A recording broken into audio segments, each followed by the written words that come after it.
ವಿಶ್ವೋತ್ತಮ ತೀರ್ಥ ಶ್ರೀಪಾದಂಗಳವರು ಇದರಲ್ಲಿ 30,000ಕ್ಕೂ ಅಧಿಕವಾದ ಯುಕ್ತಿಗಳನ್ನು ಸಂಶೋಧನೆ ಮಾಡಿದ ಕೀರ್ತಿ ಅದು ವಿಶ್ವೋತ್ತಮ ತೀರ್ಥ ಶ್ರೀಪಾದಂಗಳವರಿಗೆ ಸಲ್ಲುವಂತಹದ್ದು.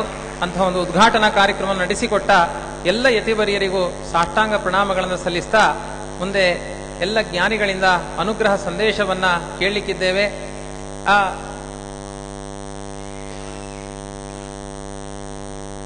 ಪರಮಪೂಜ್ಯ ಶ್ರೀಪಾದಂಗಳವರು ಉದ್ಘಾಟಿತಗೊಂಡಿರುವಂತಹ ಈ ಪ್ರತಿಗಳನ್ನ ಮಠದ ಗೌರವದ ಸಹಿತವಾಗಿ ಎಲ್ಲ ಯತಿವರರಿಗೆ ಸಮರ್ಪಿಸಲಿಕ್ಕಿದ್ದಾರೆ.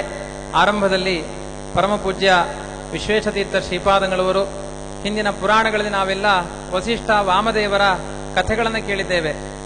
ದುರ್ವಾಸರಿಗೆ, ವಸಿಷ್ಠರಿಗೆ ಎಲ್ಲರಿಗೂ ಕನಿಷ್ಠ ಪಕ್ಷ 7,000 ಜನ ಶಿಷ್ಯರಿದ್ದಾರೆ. ಇವತ್ತು ಮಾಧ್ವ ಪ್ರಪಂಚದಲ್ಲಿ 3,000ಕ್ಕೂ ಅಧಿಕ ಶಿಷ್ಯರನ್ನ, ವೇದಾಂತ ಶಿಷ್ಯರನ್ನ ಹೊಂದಿದ ಕೀರ್ತಿ ಕಲಿಯುಗದ ವಸಿಷ್ಠರು ವಿಶ್ವೇಶತೀರ್ಥ ಶ್ರೀಪಾದಂಗಳವರಿಗೆ. ಅವರಿಗೆ ಭಕ್ತಿಪೂರ್ವಕವಾದ ನಮನಪೂರ್ವಕವಾದ ಯುಕ್ತಿ ಮಲ್ಲಿಕಾ ಗ್ರಂಥವನ್ನ ಶ್ರೀಮಠದ ಗೌರವವಾಗಿ ವಿಶ್ವವಲ್ಲಭ ತೀರ್ಥ ಶ್ರೀಪಾದಂಗಳವರು ಸಮರ್ಪಿಸ್ತಾ ಇದ್ದಾರೆ. ವಿದ್ಯಾಸಾಗರ ತೀರ್ಥ ಶ್ರೀಪಾದರು ಸದಾಚಾರ ಸದ್ವಿಚಾರ, ಅದು ಅವರನ್ನ ಕಂಡ್ರೆ ಆಚಾರ ವಿಚಾರಗಳ ಪ್ರತೀಕವಾಗಿ ಸಮಾಜಕ್ಕೆ ಕಾಣಿಸಿಕೊಂಡವರು ವಿದ್ಯಾಸಾಗರ ತೀರ್ಥ ಶ್ರೀಪಾದಂಗಳವರು. ಅವರಿಗೆ ಶ್ರೀಮಠದ ಗೌರವದ ಹಿನ್ನೆಲೆಯಲ್ಲಿ ಶ್ರೀಪಾದಂಗಳವರು ಸಮಗ್ರ ಯುಕ್ತಿ ಮಲ್ಲಿಕಾ ಗ್ರಂಥಗಳನ್ನು ಸಮರ್ಪಣೆ ಮಾಡಿ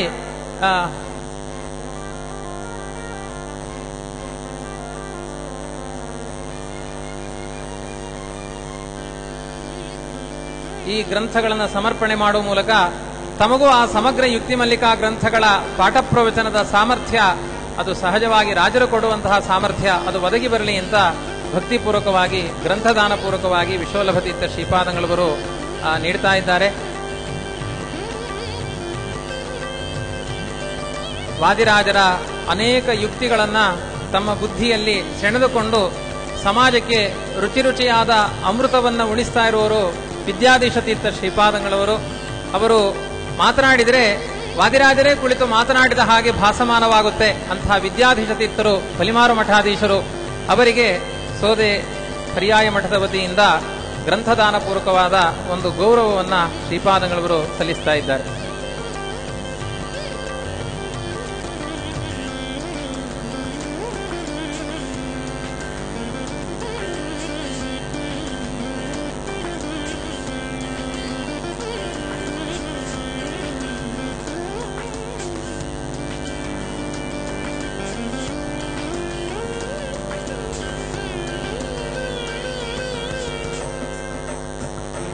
ವಾದಿರಾಜರಿಗೆ ಸಹೋದರರಾದವರು ಸುರೋತ್ತಮ ತೀರ್ಥರು. ಸುರೋತ್ತಮ ತೀರ್ಥರು ಭಂಡಾರಗಿರಿ ಮಠದ ಮಹಾ ವಿಭೂತಿ ಪುರುಷರು, ಮಹಾ ದೊಡ್ಡ ಜ್ಞಾನಿಗಳೂ ಆಗಿದ್ದಾರೆ. ಅಂತಹ ಆ ಸಹೋದರ ಪ್ರೇಮ ಸೂಚಕವಾಗಿ ಭಂಡಾರಗಿರಿ ಮಠಾಧೀಶರಿಗೆ ಪರಮಪೂಜ್ಯ ಪರ್ಯಾಯ ಶ್ರೀಪಾದಂಗಳವರು ಒಂದು ಕೃತಜ್ಞತಾಪೂರ್ವಕವಾದ ಗೌರವವನ್ನ ಶ್ರೀಮಠದ ವತಿಯಿಂದ ಗ್ರಂಥದಾನ ಪೂರ್ವಕವಾಗಿ ಸಮರ್ಪಿಸ್ತಾ ಇದ್ದಾರೆ.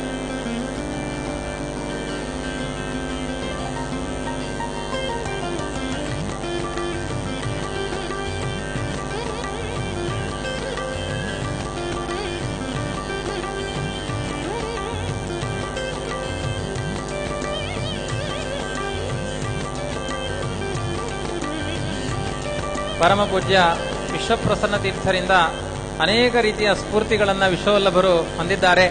ಸ್ನೇಹ ಭಾವದ ಒಂದು ಕೊಡುಗೆಯೂ ಹೌದು, ಗೌರವ ಭಕ್ತಿಪೂರ್ವಕವಾದ ಸಮರ್ಪಣೆಯೂ ಹೌದು. ಈ ರೀತಿಯಾದ ಒಂದು ಗೌರವವನ್ನು ಶ್ರೀಮಠದ ವತಿಯಿಂದ ವಿಶ್ವಪ್ರಸನ್ನ ತೀರ್ಥ ಶ್ರೀಪಾದಂಗಳವರಿಗೆ ಶ್ರೀಪಾದಂಗಳವರು ಸಲ್ಲಿಸ್ತಾ ಇದ್ದಾರೆ.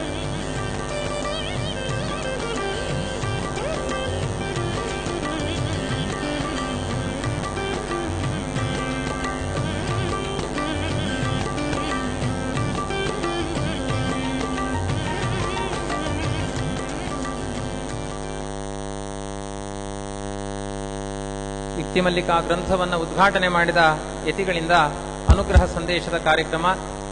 5,312 ಯುಕ್ತಿ ಮಲ್ಲಿಕೆಯ ಶ್ಲೋಕಗಳನ್ನ ಕೇಳಿ ಅದರಲ್ಲಿ ಎಷ್ಟೋ ಸುಭಾಷಿತ ಶ್ಲೋಕಗಳಿದ್ದಾವೆ. ಅದನ್ನು ಕೇಳಿ ತಮ್ಮ ಬದುಕಿನಲ್ಲಿ ಅನೇಕ ಜ್ಞಾನಿಗಳು ಅಳವಡಿಸಿಕೊಂಡಿದ್ದಾರೆ. ಆ 2 ಪರಸ್ಪರ ವೇದಗಳಿಗೆ ವಿರೋಧ ಬಂದ್ರೆ ಆ ವಿರೋಧವನ್ನು ಹೇಗೆ ಪರಿಹಾರ ಮಾಡಬೇಕು, ವಾದಿರಾಜರು ಒಂದು ಯುಕ್ತಿಯನ್ನು ಹೇಳಿದ್ದಾರೆ. 2 ಗೋವುಗಳು, ಮನೆಯ ಹಸುಗಳು ಪರಸ್ಪರ ತಿಕ್ಕಾಡ್ತಾ ಇದ್ರೆ ಹಸಿರು ಹುಲ್ಲನ್ನು ತೋರಿಸಿ ಆ 2 ಗೋವುಗಳಲ್ಲಿ ವಿರೋಧವನ್ನ ಹುಲ್ಲು ತೋರಿಸುವ ಮೂಲಕ ಪರಿಹಾರ ಮಾಡುವಂತೆ ನಮ್ಮ ಮಧ್ವ ಮತದಲ್ಲಿ ಎಲ್ಲಾ ವೇದಗಳಿಗೆ ಪ್ರಾಮುಖ್ಯತೆಯನ್ನು ಕೊಟ್ಟಿರುವ ಮತ ಅದು ಮಧ್ವ ಮತವಾಗಿದೆ. ಯಾವ ಶ್ರುತಿಗಳ ವಿರೋಧ ಬರದೇ ಇರುವಂತೆ ಸ್ಥಾಪನೆ ಮಾಡಿದ, ಒಂದು ಶ್ರುತಿಗೂ ಅಪಚಾರ ಮಾಡದೇ ಇರುವ ಮತ ಮಧ್ವ ಮತ ಅಂತ ಆ ಗೋವುಗಳ ವಿರೋಧವನ್ನು ಹೇಗೆ ಪರಿಹಾರ ಮಾಡಬೇಕು ಅಂತ ತೋರಿಸಿದ್ದಾರೆ. ಬಹುತೇಕ ಈ ದೃಷ್ಟಾಂತವನ್ನ ಅವಾಗವಾಗ ಮನದಟ್ಟು ಮಾಡಿಕೊಂಡು ನೀಲಾವರ ಗೋಶಾಲೆಯಲ್ಲಿ ತನ್ನ ಮಕ್ಕಳಂತೆ ಅನೇಕ ಗೋವುಗಳನ್ನು ರಕ್ಷಣೆ ಮಾಡ್ತಾ ಇರುವ ಕೀರ್ತಿ ಅದು ವಿಶ್ವಪ್ರಸನ್ನ ತೀರ್ಥ ಶ್ರೀಪಾದಂಗಳವರಿಗೆ. ಯುಕ್ತಿ ಮಲ್ಲಿಕೆಯ ಒಂದು ಸ್ಫೂರ್ತಿಯನ್ನು ಪಡೆದ ಆ ವಿಶ್ವಪ್ರಸನ್ನ ತೀರ್ಥರು ತಮ್ಮ ಅನುಗ್ರಹ ಸಂದೇಶವನ್ನು ದಯಪಾಲಿಸಬೇಕು ಅಂತ ವಿನಮ್ರನಾಗಿ ಕೇಳಿಕೊಳ್ತಾ ಇದ್ದೇನೆ.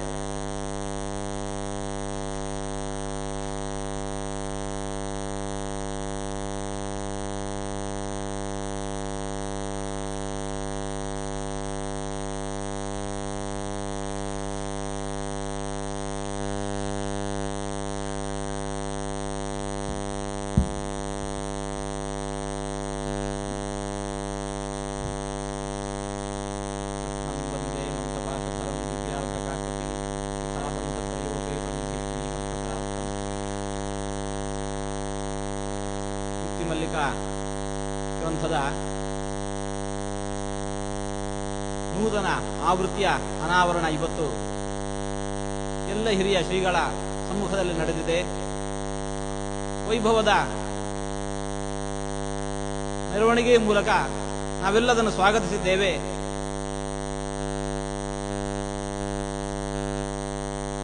ಇನ್ನು ಮುಂದೆ ನಡೆಯಬೇಕಾದದ್ದು ಅದನ್ನು ನಮ್ಮ ಹೃದಯದೊಳಗೆ ಸ್ವಾಗತಿಸಬೇಕಾದಂತಹ ಕಾರ್ಯ. ವಾದಿರಾಜ ಗುರು ಸಾರ್ವಭೌಮರು ರಚಿಸಿರುವ ಈ ಕೃತಿಗೆ ಯುಕ್ತಿ ಮಲ್ಲಿಕಾ ಅಂತ ಹೆಸರಿದೆ. ವಸ್ತುತಸ್ತು ಶ್ರೀಮದ್ ವಾದಿರಾಜ ಗುರು ಸಾರ್ವಭೌಮರ ಎಲ್ಲಾ ಕೃತಿಗಳು ಕೂಡ ಹಾಗೇನೆ ಯುಕ್ತಿ ಮಲ್ಲಿಕಾ ಇದ್ದಂತೆ. ಯಾವುದೇ ಪ್ರಮೇಯಗಳನ್ನು ತಿಳಿಸಬೇಕು ಅಂತಿದ್ರು ಕೂಡ ನಾನು ಹೇಳ್ತೇನೆ, ನೀವು ಕೇಳಿ, ಬಾಯಿ ಮುಚ್ಚಿಕೊಂಡು ಕೇಳಿ ಅಂತ ಹೇಳಿಕೊಂಡು ಯಾವ ವಸ್ತುವಿನ ವಿಚಾರವನ್ನು ಕೂಡ ಅವಳು ಹೇಳಿದವಳಲ್ಲ. ಯಾವುದೇ ವಿಚಾರಗಳನ್ನು ಹೇಳಬೇಕು ಅಂತಿದ್ರು ಕೂಡ ಜೊತೆಗೆ ಬಲವಾಗಿರತಕ್ಕಂತಹ ಯುಕ್ತಿಗಳನ್ನು ಕೊಡುವರು. ಅಂತಹ ಯುಕ್ತಿ ಇಲ್ಲದೆ ಹೇಳಿದ ಮಾತುಗಳನ್ನು ಅವರು ಹೇಳಿದ್ದಾರೆ ಆಯ್ತು ಅಂತ ಹೇಳಿಕೊಂಡು ನಾವು ಕೇಳಿದಂತಾಗತ್ತೆ. ಆದರೆ ಯುಕ್ತಿಗಳ ಮುಖೇನ ನಾವು ಅರಿತಾಗ ಅದು ಹೌದು ಅಂತ ಹೇಳಿಕೊಂಡು ನಮಗೆ ಪರಿಪೂರ್ಣವಾಗಿ ಮನದಟ್ಟಾಗತ್ತೆ. ಅಂತಹ ಬಲವಾದ ಯುಕ್ತಿಗಳ ಮೂಲಕ ತತ್ವಗಳನ್ನು ನಮಗೆ ತೋರಿಸಿಕೊಟ್ಟಿದ್ದಾರೆ. ಗೋವುಗಳಿಗೆ ವಿರೋಧ ಬಂದಾಗ ವಿರೋಧವನ್ನು ಹೇಗೆ ಪರಿಹರಿಸಬೇಕು ಅನ್ನೋದನ್ನೇ ತೋರಿಸಿಕೊಟ್ರು. ಎರಡು ಕೂಡ ಪರಸ್ಪರ ಪ್ರತ್ಯೇಕವಾಗಿ ತಿನಿಸನ್ನು ಕೊಟ್ಟೆವು ಅಂತಂದ್ರೆ ಅವುಗಳ ವಿರೋಧ ಪರಿಹಾರ ಆಗತ್ತೆ. ಗೋವು ಅಂತಂದ್ರೆ ವೇದವೂ ಹೌದು. ಆ ವೇದಗಳಿಗೂ ಪರಸ್ಪರ ವಿರೋಧ ಬಂದಾಗ ಏನು ಮಾಡಬೇಕು? ವಿರುದ್ಧವಾಗಿರತಕ್ಕಂತಹ ಪ್ರತ್ಯೇಕ ಅರ್ಥಗಳನ್ನು ತೋರಿಸಿದಾಗ ಅವುಗಳ ವಿರೋಧ ಶಮನ ಆಗತ್ತೆ. ಹೀಗೆ ವಿರೋಧ ಪರಿಹಾರದಲ್ಲಿ ಕೂಡ ಯುಕ್ತಿಯ ಚಮತ್ಕಾರವನ್ನು ತೋರಿಸಿದವರು. ಅಂತಹ ಯುಕ್ತಿ ಮಲ್ಲಿಕಾ ಗ್ರಂಥದ ನೂತನ ಆವೃತ್ತಿಯ ಅನಾವರಣ ಇವತ್ತು ನಡೆದಿದೆ. ನಾವೆಲ್ಲ ಅದನ್ನು ಹೀಗೆ ಸ್ವಾಗತಿಸಿದಂತೆ ನಮ್ಮ ಹೃದಯದೊಳಗೂ ಕೂಡ ಸ್ವಾಗತಿಸಿಕೊಳ್ಳೋಣ ಅಂತ ಹೇಳ್ತಾ, ಅಂತಹ ಬಹುದೊಡ್ಡ ಕಾರ್ಯವನ್ನು ಮಾಡಿರತಕ್ಕಂತಹ ವಿಶ್ವವಲ್ಲಭ ತೀರ್ಥರನ್ನು ಮನಸ ಅಭಿನಂದಿಸಿ ಮಾತನ್ನು ಮುಕ್ತಾಯಗೊಳಿಸ್ತಾ ಇದ್ದೇವೆ.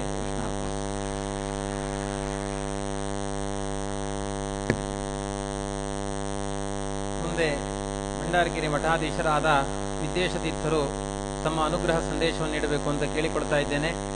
ವಿಶೇಷವಾಗಿ ಸುರೋತ್ತಮ ತೀರ್ಥರ ಪ್ರವಚನ ಏನು ಅನ್ನೋದು ಅವರ ಚರಮ ಶ್ಲೋಕದಲ್ಲೇ ಇದೆ. ಸಂಕ್ಷಿತ್ಯ ವಿಷ್ಣೋಃ ಪದಮತ್ರ ಸಾಧು ಸಸ್ಯಾನಿ ವಿಜ್ಞಾನ ಜಲೇನ ಹರ್ಷಂ ನಯಂತ ಮುಚ್ಚೈ ಪ್ರವಚೋ ನಿನಾದಂ ಸುರೋತ್ತಮಾರ್ಯಂಬುಧರಂ ನತೋಸ್ಮಿ ಅಂತ ಅವರ ಚರಮ ಶ್ಲೋಕ. ಅವರು ಪ್ರವಚನ ಮಾಡಿದರೆ ಮೈಕಿಲ್ಲದೆ ಇರುವ ಪ್ರಸಂಗದಲ್ಲಿಯೂ ಅನೇಕ ದೂರ ಅವರ ಶಬ್ದ ಕೇಳಿಸ್ತಾ ಇತ್ತು. ಅವರನ್ನೆಲ್ಲ ತಮ್ಮ ಕಡೆ ಆಕರ್ಷಣೆ ಮಾಡಿ ಒಳ್ಳೆ ರೀತಿ ವೇದಾಂತದ ಸಸ್ಯ ಪ್ರಪಂಚವನ್ನೇ ಬೆಳೆಸಿದ ಕೀರ್ತಿ ಅದು ಸುರೋತ್ತಮ ತೀರ್ಥರಿಗೆ. ಬಹುತೇಕ ಆ ಸುರೋತ್ತಮ ತೀರ್ಥರಲ್ಲಿ ಯಾವ ಸ್ಪಿರಿಟ್ ಇತ್ತೋ ಅದರ ಸನ್ನಿಧಾನ ನಮ್ಮ ವಿದ್ಯೇಶತೀರ್ಥ ಶ್ರೀಪಾದಂಗಳವರಲ್ಲಿ ಸನ್ನಿಹಿತವಾಗಿದೆ. ಅವರಿಂದ ಬರುವ ಅನುಗ್ರಹ ಸಂದೇಶ ಅದು ನಮಗೆ ಸುರೋತ್ತಮ ತೀರ್ಥರೇ ನೀಡಿದ ಅನುಗ್ರಹ ಸಂದೇಶ ಅನ್ನುವ ಭಾವನೆಯಿಂದ ಅವರ ಅನುಗ್ರಹ ಸಂದೇಶವನ್ನ ನಾವು ಆಲಿಸೋಣ ಅಂತ ಅವರನ್ನು ದಯಪಾಲಿಸಬೇಕು ಅಂತ ಪ್ರಾರ್ಥಿಸಿಕೊಳ್ತೇನೆ. ಜಯತಿ ಹರಿರಚಿಂತ್ಯಃ ಸರ್ವದೇವೈಕವಂದ್ಯಃ ಪರಮಗುರುರಭೀಷ್ಟಾವಾಪ್ತಿತಃ ಸಜ್ಜನಾನಾಂ ನಿಖಿಲಗುಣಗಣಾರ್ಣೋ ನಿತ್ಯನಿರ್ಮುಕ್ತದೋಷಃ ಸರಸಿಜನಯನೋऽಸೌ ಶ್ರೀಪತಿರ್ಮಾನದೋ ನಃ ವ್ಯಾಸಾಯ ಭವನಾಶಾಯ ಶ್ರೀಶಾಯ ಗುಣರಾಶಯೇ ಹೃದ್ಯಾಯ ಶುದ್ಧವಿದ್ಯಾಯ ಮಧ್ವಾಯ ಚ ನಮೋ ನಮಃ. ಅಭ್ರಮಂ ಭಂಗರಹಿತಂ ವಿಮಲಂ ಅಜಡಂ ಸದಾ ಆನಂದತೀರ್ಥಮತುಲಂ ಭಜೆ ತಾಪತ್ರಯಾಪಹಂ. ಶ್ರೀಮದಾನಂದತೀರ್ಥಾರ್ಯ ಪಾದಪಂಕಜರೇ ನಮಃ. ಪವಿತ್ರಯಂತು ಮಾಂ ನಿತ್ಯಂ ಪಾಪಪಾಟನ ಪಂಡಿತಾಃ. ತಪೋವಿದ್ಯಾ ವಿರಕ್ತ್ಯಾದಿ ಸದ್ಗುಣೌಘಾಕರಾನಹಂ. ವಾದಿರಾಜ ಗುರುನ್ ವಂದೇ ಹಯಗ್ರೀವ ಪದಾಶ್ರಯಾನ್. ಸಂಶಿತ್ಯ ವಿಷ್ಣೋ ಪದಮತ್ರ ಸಾಧು ಸಸ್ಯಾನಿ ವಿಜ್ಞಾನ ಜಲೇನ ಹರ್ಷಂ. ನಯಂತಮುಚ್ಚೈಃ ಪ್ರವಚೋ ನಿನಾದಂ ಸುರೋತ್ತಮಾರ್ಯಾಂಬುಧರನ್ನತೋಸ್ಮಿ. ಸುರೋತ್ತಮಾರ್ಯಸ್ತಸ್ಯಾಸೀತ್ ಸೋದರ್ಯೋ ವಿದ್ವದಗ್ರಣೀಃ ಯತೀಂದ್ರೋ ವಿಷ್ಣುತೀರ್ಥಾರ್ಯಃ ಯಥಾ ಮಧ್ವಸ್ಯ ಸೋದರಃ. ಯುಕ್ತಿ ಮಲ್ಲಿಕೆಯ ವಾದಿರಾಜರ ಜ್ಞಾನವರೆಣ್ಯರ ದೊಡ್ಡ ಮೇರು ಕೃತಿ. ಅಂತಹ ಮೇರು ಕೃತಿಯಲ್ಲಿ ಯುಕ್ತಿ ಮುಕ್ತಾಫಲವನ್ನು ವಿಶೇಷವಾಗಿ ನಿರೂಪಿಸಿ ಆ ಯುಕ್ತಿ ಮುಕ್ತಾಫಲದಿಂದ ತತ್ವದ ಪರಿಚಯ ನಮಗೆ ಪ್ರಕಾಶ ಆಗುವಂತೆ ವಾದಿರಾಜರು ಮಹೋಪಕಾರ ಮಾಡಿದ್ದಾರೆ. ಅಂತಹ ಯುಕ್ತಿ ಮಲ್ಲಿಕೆಗೆ ಅನುರೂಪವಾಗಿರ್ತಕ್ಕಂತಹ ಗುರುಗಳ ಭಾವವನ್ನು ವ್ಯಕ್ತಪಡಿಸ್ತಕ್ಕಂತಹ ಸಮರ್ಪಕವಾಗಿರ್ತಕ್ಕಂತಹ ಟಿಪ್ಪಣಿಯನ್ನು ಅವರ ವಾದಿರಾಜರ ಸೋದರರಾದ ನಮ್ಮ ಮಠದ ಪುರುಷರಾಗಿರ್ತಕ್ಕಂತಹ ಸುರೋತ್ತಮ ತೀರ್ಥರು ಟಿಪ್ಪಣಿ ಬರೆದಿದ್ದಾರೆ. ವಾದಿರಾಜರು ಸೋದರರು ಅಗ್ರಜರಾದರೆ ಸುರೋತ್ತಮ ತೀರ್ಥರು ಅವರ ಅನುಜರು ಅಂತ ಹೇಳ್ತಾರೆ ಸ್ಪಷ್ಟವಾಗಿ ವೃತ್ತರತ್ನ ಸಂಗ್ರಹದಲ್ಲಿ. ಹೇಗೆ ಆನಂದ ತೀರ್ಥರಿಗೆ ಅತ್ಯಂತ ಅನುರೂಪರಾದಂತಹ ವಿದ್ವದ್ ಅಗ್ರಗಣ್ಯರಾಗಿರ್ತಕ್ಕಂತಹ ವಿಷ್ಣು ತೀರ್ಥರು ಹೇಗೆ ಅನುರೂಪ ಅನುಜರಿದ್ದರೋ ಅದೇ ರೀತಿಯಾಗಿ ವಾದಿರಾಜರಿಗೆ ಸುರೋತ್ತಮ ತೀರ್ಥರು ಅತ್ಯಂತ ಅನುರಜರಾಗಿದ್ದರು. ವಿದ್ವಾಂಸರ ವಿಶೇಷವಾಗಿ ಗುರು ವೃತ್ತರತ್ನ ಸಂಗ್ರಹದಲ್ಲಿ ಸ್ಪಷ್ಟವಾಗಿ ಹೇಳಲಾಗಿದೆ. ಅಂತಹ ವಾದಿರಾಜರು ಪ್ರಥಮವಾಗಿ ಶಿಷ್ಯರಿಗೆ ಆಶೀರ್ವಾದ ರೂಪವಾದಂತಹ ಮಂಗಳಾಚರಣೆ ಪದ್ಯ ಇದೆ. ಅದರಲ್ಲಿ ಶ್ರೀಶಸ್ತೆ ಶುಶ್ರಿಯಂ ದದ್ಯಾತ್ ಆಯುರ್ವಾಯುಸುತ ಪ್ರಿಯ ಭೂಮಿಂತೆ ವಾಮನೋ ದದ್ಯಾತ್ ಅರೀನ್ ಹಂತು ನೃಕೇಸರಿ. ಅವರು ಆಶೀರ್ವಾದರ ಶಿಷ್ಯರಿಗೆ ಯುಕ್ತಿ ಮಲ್ಲಿಕಾವನ್ನ ಪಠಣ ಮಾಡತಕ್ಕಂತಹ ಶಿಷ್ಯರಿಗೆ ಅನುಗ್ರಹ ಆಶೀರ್ವಚನ ಮಾಡ್ತಾ ಇದ್ದಾರೆ. ಶ್ರೀಶ ಲಕ್ಷ್ಮೀಪತಿ ನಿನಗೆ ಒಳ್ಳೆ ಸಂಪತ್ತನ್ನು ಕೊಡಲಿ. ವಾಯುಸುತ ಪ್ರಿಯ ಹನುಮಂತ ದೇವರಿಗೆ ಪ್ರಿಯನಾಗಿರ್ತಕ್ಕಂಥ ರಾಮದೇವರು ವಿಶೇಷವಾದ ಆಯುಷ್ಯವನ್ನು ಪ್ರದಾನ ಮಾಡಲಿ. ಹಾಗೆ ವಾಮನರೂಪಿ ಪರಮಾತ್ಮ ಭೂಮಿಯನ್ನು ಕೊಡಲಿ. ಹೊರಗಿನ ಶತ್ರುವನ್ನ ನರಸಿಂಹದೇವರು ಪರಿಹಾರ ಮಾಡಲಿ ಎಂಬುದಾಗಿ ಹೇಳಿತಾ ಇದ್ದಾರೆ. ಗ್ರಂಥ ಈ ಪಠನ ಮಾಡುವ ಸಂದರ್ಭದಲ್ಲಿ ಶಿಷ್ಯನಿಗೆ ಹೇ ಅಂತ ಹೇಳ್ತಾರೆ, ನಿನಗೆ ಸಂಪತ್ತು ಕೊಡಲಿ ಅಂತ. ಒಬ್ಬ ಗ್ರಂಥ ಅಧ್ಯಯನ ಮಾಡತಕ್ಕಂತಹ ವ್ಯಕ್ತಿಗೆ ಭೌತಿಕ ಸಂಪತ್ತು ಬೇಕು, ಮಿಗಿಲಾಗಿ ಒಳಗಿನ ಸಂಪತ್ತು ವಿಶೇಷವಾಗಿ ಬೇಕು. ಶ್ರಿಯಂ ಅಂತ ಹೇಳದೇನೆ ಸುಶ್ರಿಯಂ ದದ್ಯಾತ್ ಅಂತ ಹೇಳ್ತಾ ಇದ್ದಾರೆ. ಒಳ್ಳೆ ಶ್ರೀ ಅಂದ್ರೆ ಯಾವುದು? ಉಪನಿಷತ್ತಿನಲ್ಲಿ ಒಂದು ಮಾತು ಬರ್ತದೆ, ಅವಾ ಏತಾಹ ಸಂಶಯಶ್ರಿತಾಹ ಚಕ್ಷು ವಾಂಗ್ಮನಃ ಪ್ರಾಣಃ. ಉಪನಿಷತ್ತಿನ ಭಾಷೆಯಲ್ಲಿ ಹೇಳುವುದಾದ್ರೆ ಈ ಶಿರಸ್ಥಾನದಲ್ಲಿ ಎಲ್ಲ ಇಂದ್ರಿಯಗಳು ಆಶ್ರಯಿಸಿಕೊಂಡಿದೆ. ಆದ್ರಿಂದಾಗಿ ಬ್ರಹ್ಮದೇವರ ಶಿರಸ್ಥಾನದಲ್ಲಿ ಆ ಶಿರಸ್ಥಾನದಲ್ಲಿ ಎಲ್ಲ ಇಂದ್ರಿಯಗಳು ಆಶ್ರಯಿಸಿಕೊಂಡಿದ್ರಿಂದಾಗಿ ಆ ಇಂದ್ರಿಯಕ್ಕೆ ಶ್ರೀ ಅಂತ ಹೆಸರು ಬಂದಿದೆ. ಹಾಗಾದರೆ ಇಂದ್ರಿಯ ಶ್ರೀ ಅಂದ್ರೆ ಉಪನಿಷತ್ತಿನ ಭಾಷೆಯಲ್ಲಿ ಇಂದ್ರಿಯ ಅಂತ ಅರ್ಥ. ಸುಶ್ರೀ ಅಂದ್ರೆ ಒಳ್ಳೆ ಇಂದ್ರಿಯ. ನಮಗೆ ಗ್ರಂಥವನ್ನು ಅಧ್ಯಯನ ಮಾಡಬೇಕಾದ್ರೆ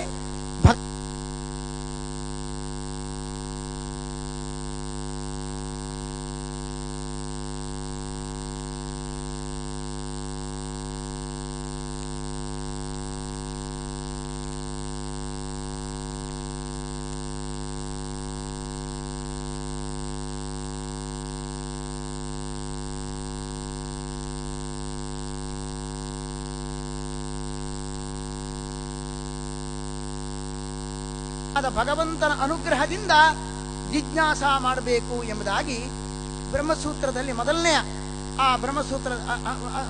ಬ್ರಹ್ಮಸೂತ್ರ ಅಧ್ಯಾಯದಲ್ಲಿ ಮೊದಲನೇ ಅಧ್ಯಾಯದ ಮೊದಲನೇ ಸೂತ್ರದಲ್ಲಿ ಹೇಳಿದ್ದಾರೆ, ಆಚಾರ್ಯರನ್ನು ವಿವರಿಸಿದ್ದಾರೆ.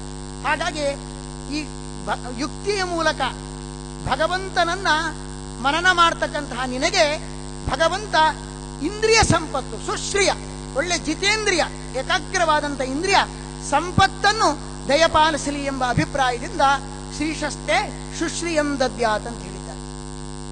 ಹಾಗೆ ಇಂದ್ರಿಯ ಸಂಪತ್ತು ನಾವು ಪಡೆದ ನಂತರ ನಮಗೆ ಒಳ್ಳೆ ಚೆನ್ನಾಗಿ ಮನನ ಮಾಡಬೇಕಾದ್ರೆ ಆಯುಷ್ಯ ಬೇಕು.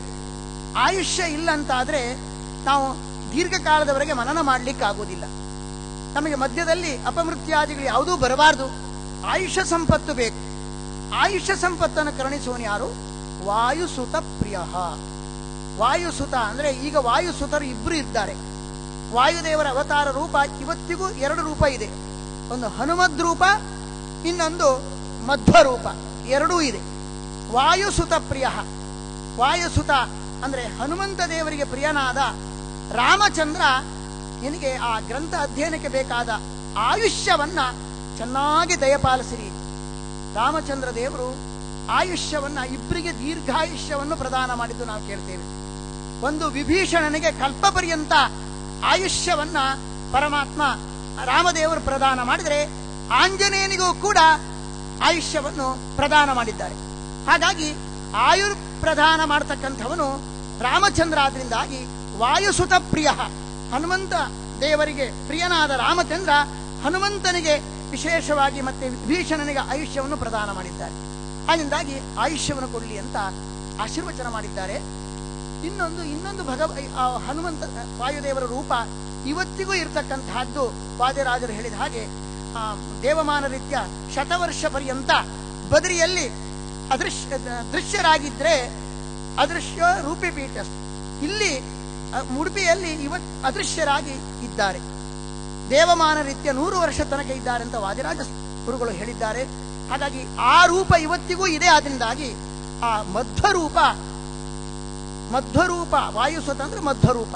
ಮಧ್ವರೂಪಕ್ಕೆ ಪ್ರಿಯವಾಗಿರ್ತಕ್ಕಂತಹದ್ದು ರೂಪ ಅಂದ್ರೆ ಅದು ವೇದವ್ಯಾಸರು. ಅವರು ನಿನಗೆ ಜ್ಞಾನವನ್ನು ಕೊಡಲಿ. ಯಾಕೆಂದ್ರೆ ಆಯುಹು ಎಂಬುದಕ್ಕೆ ಜ್ಞಾನ ಅಂತ ಅರ್ಥ ಇದೆ.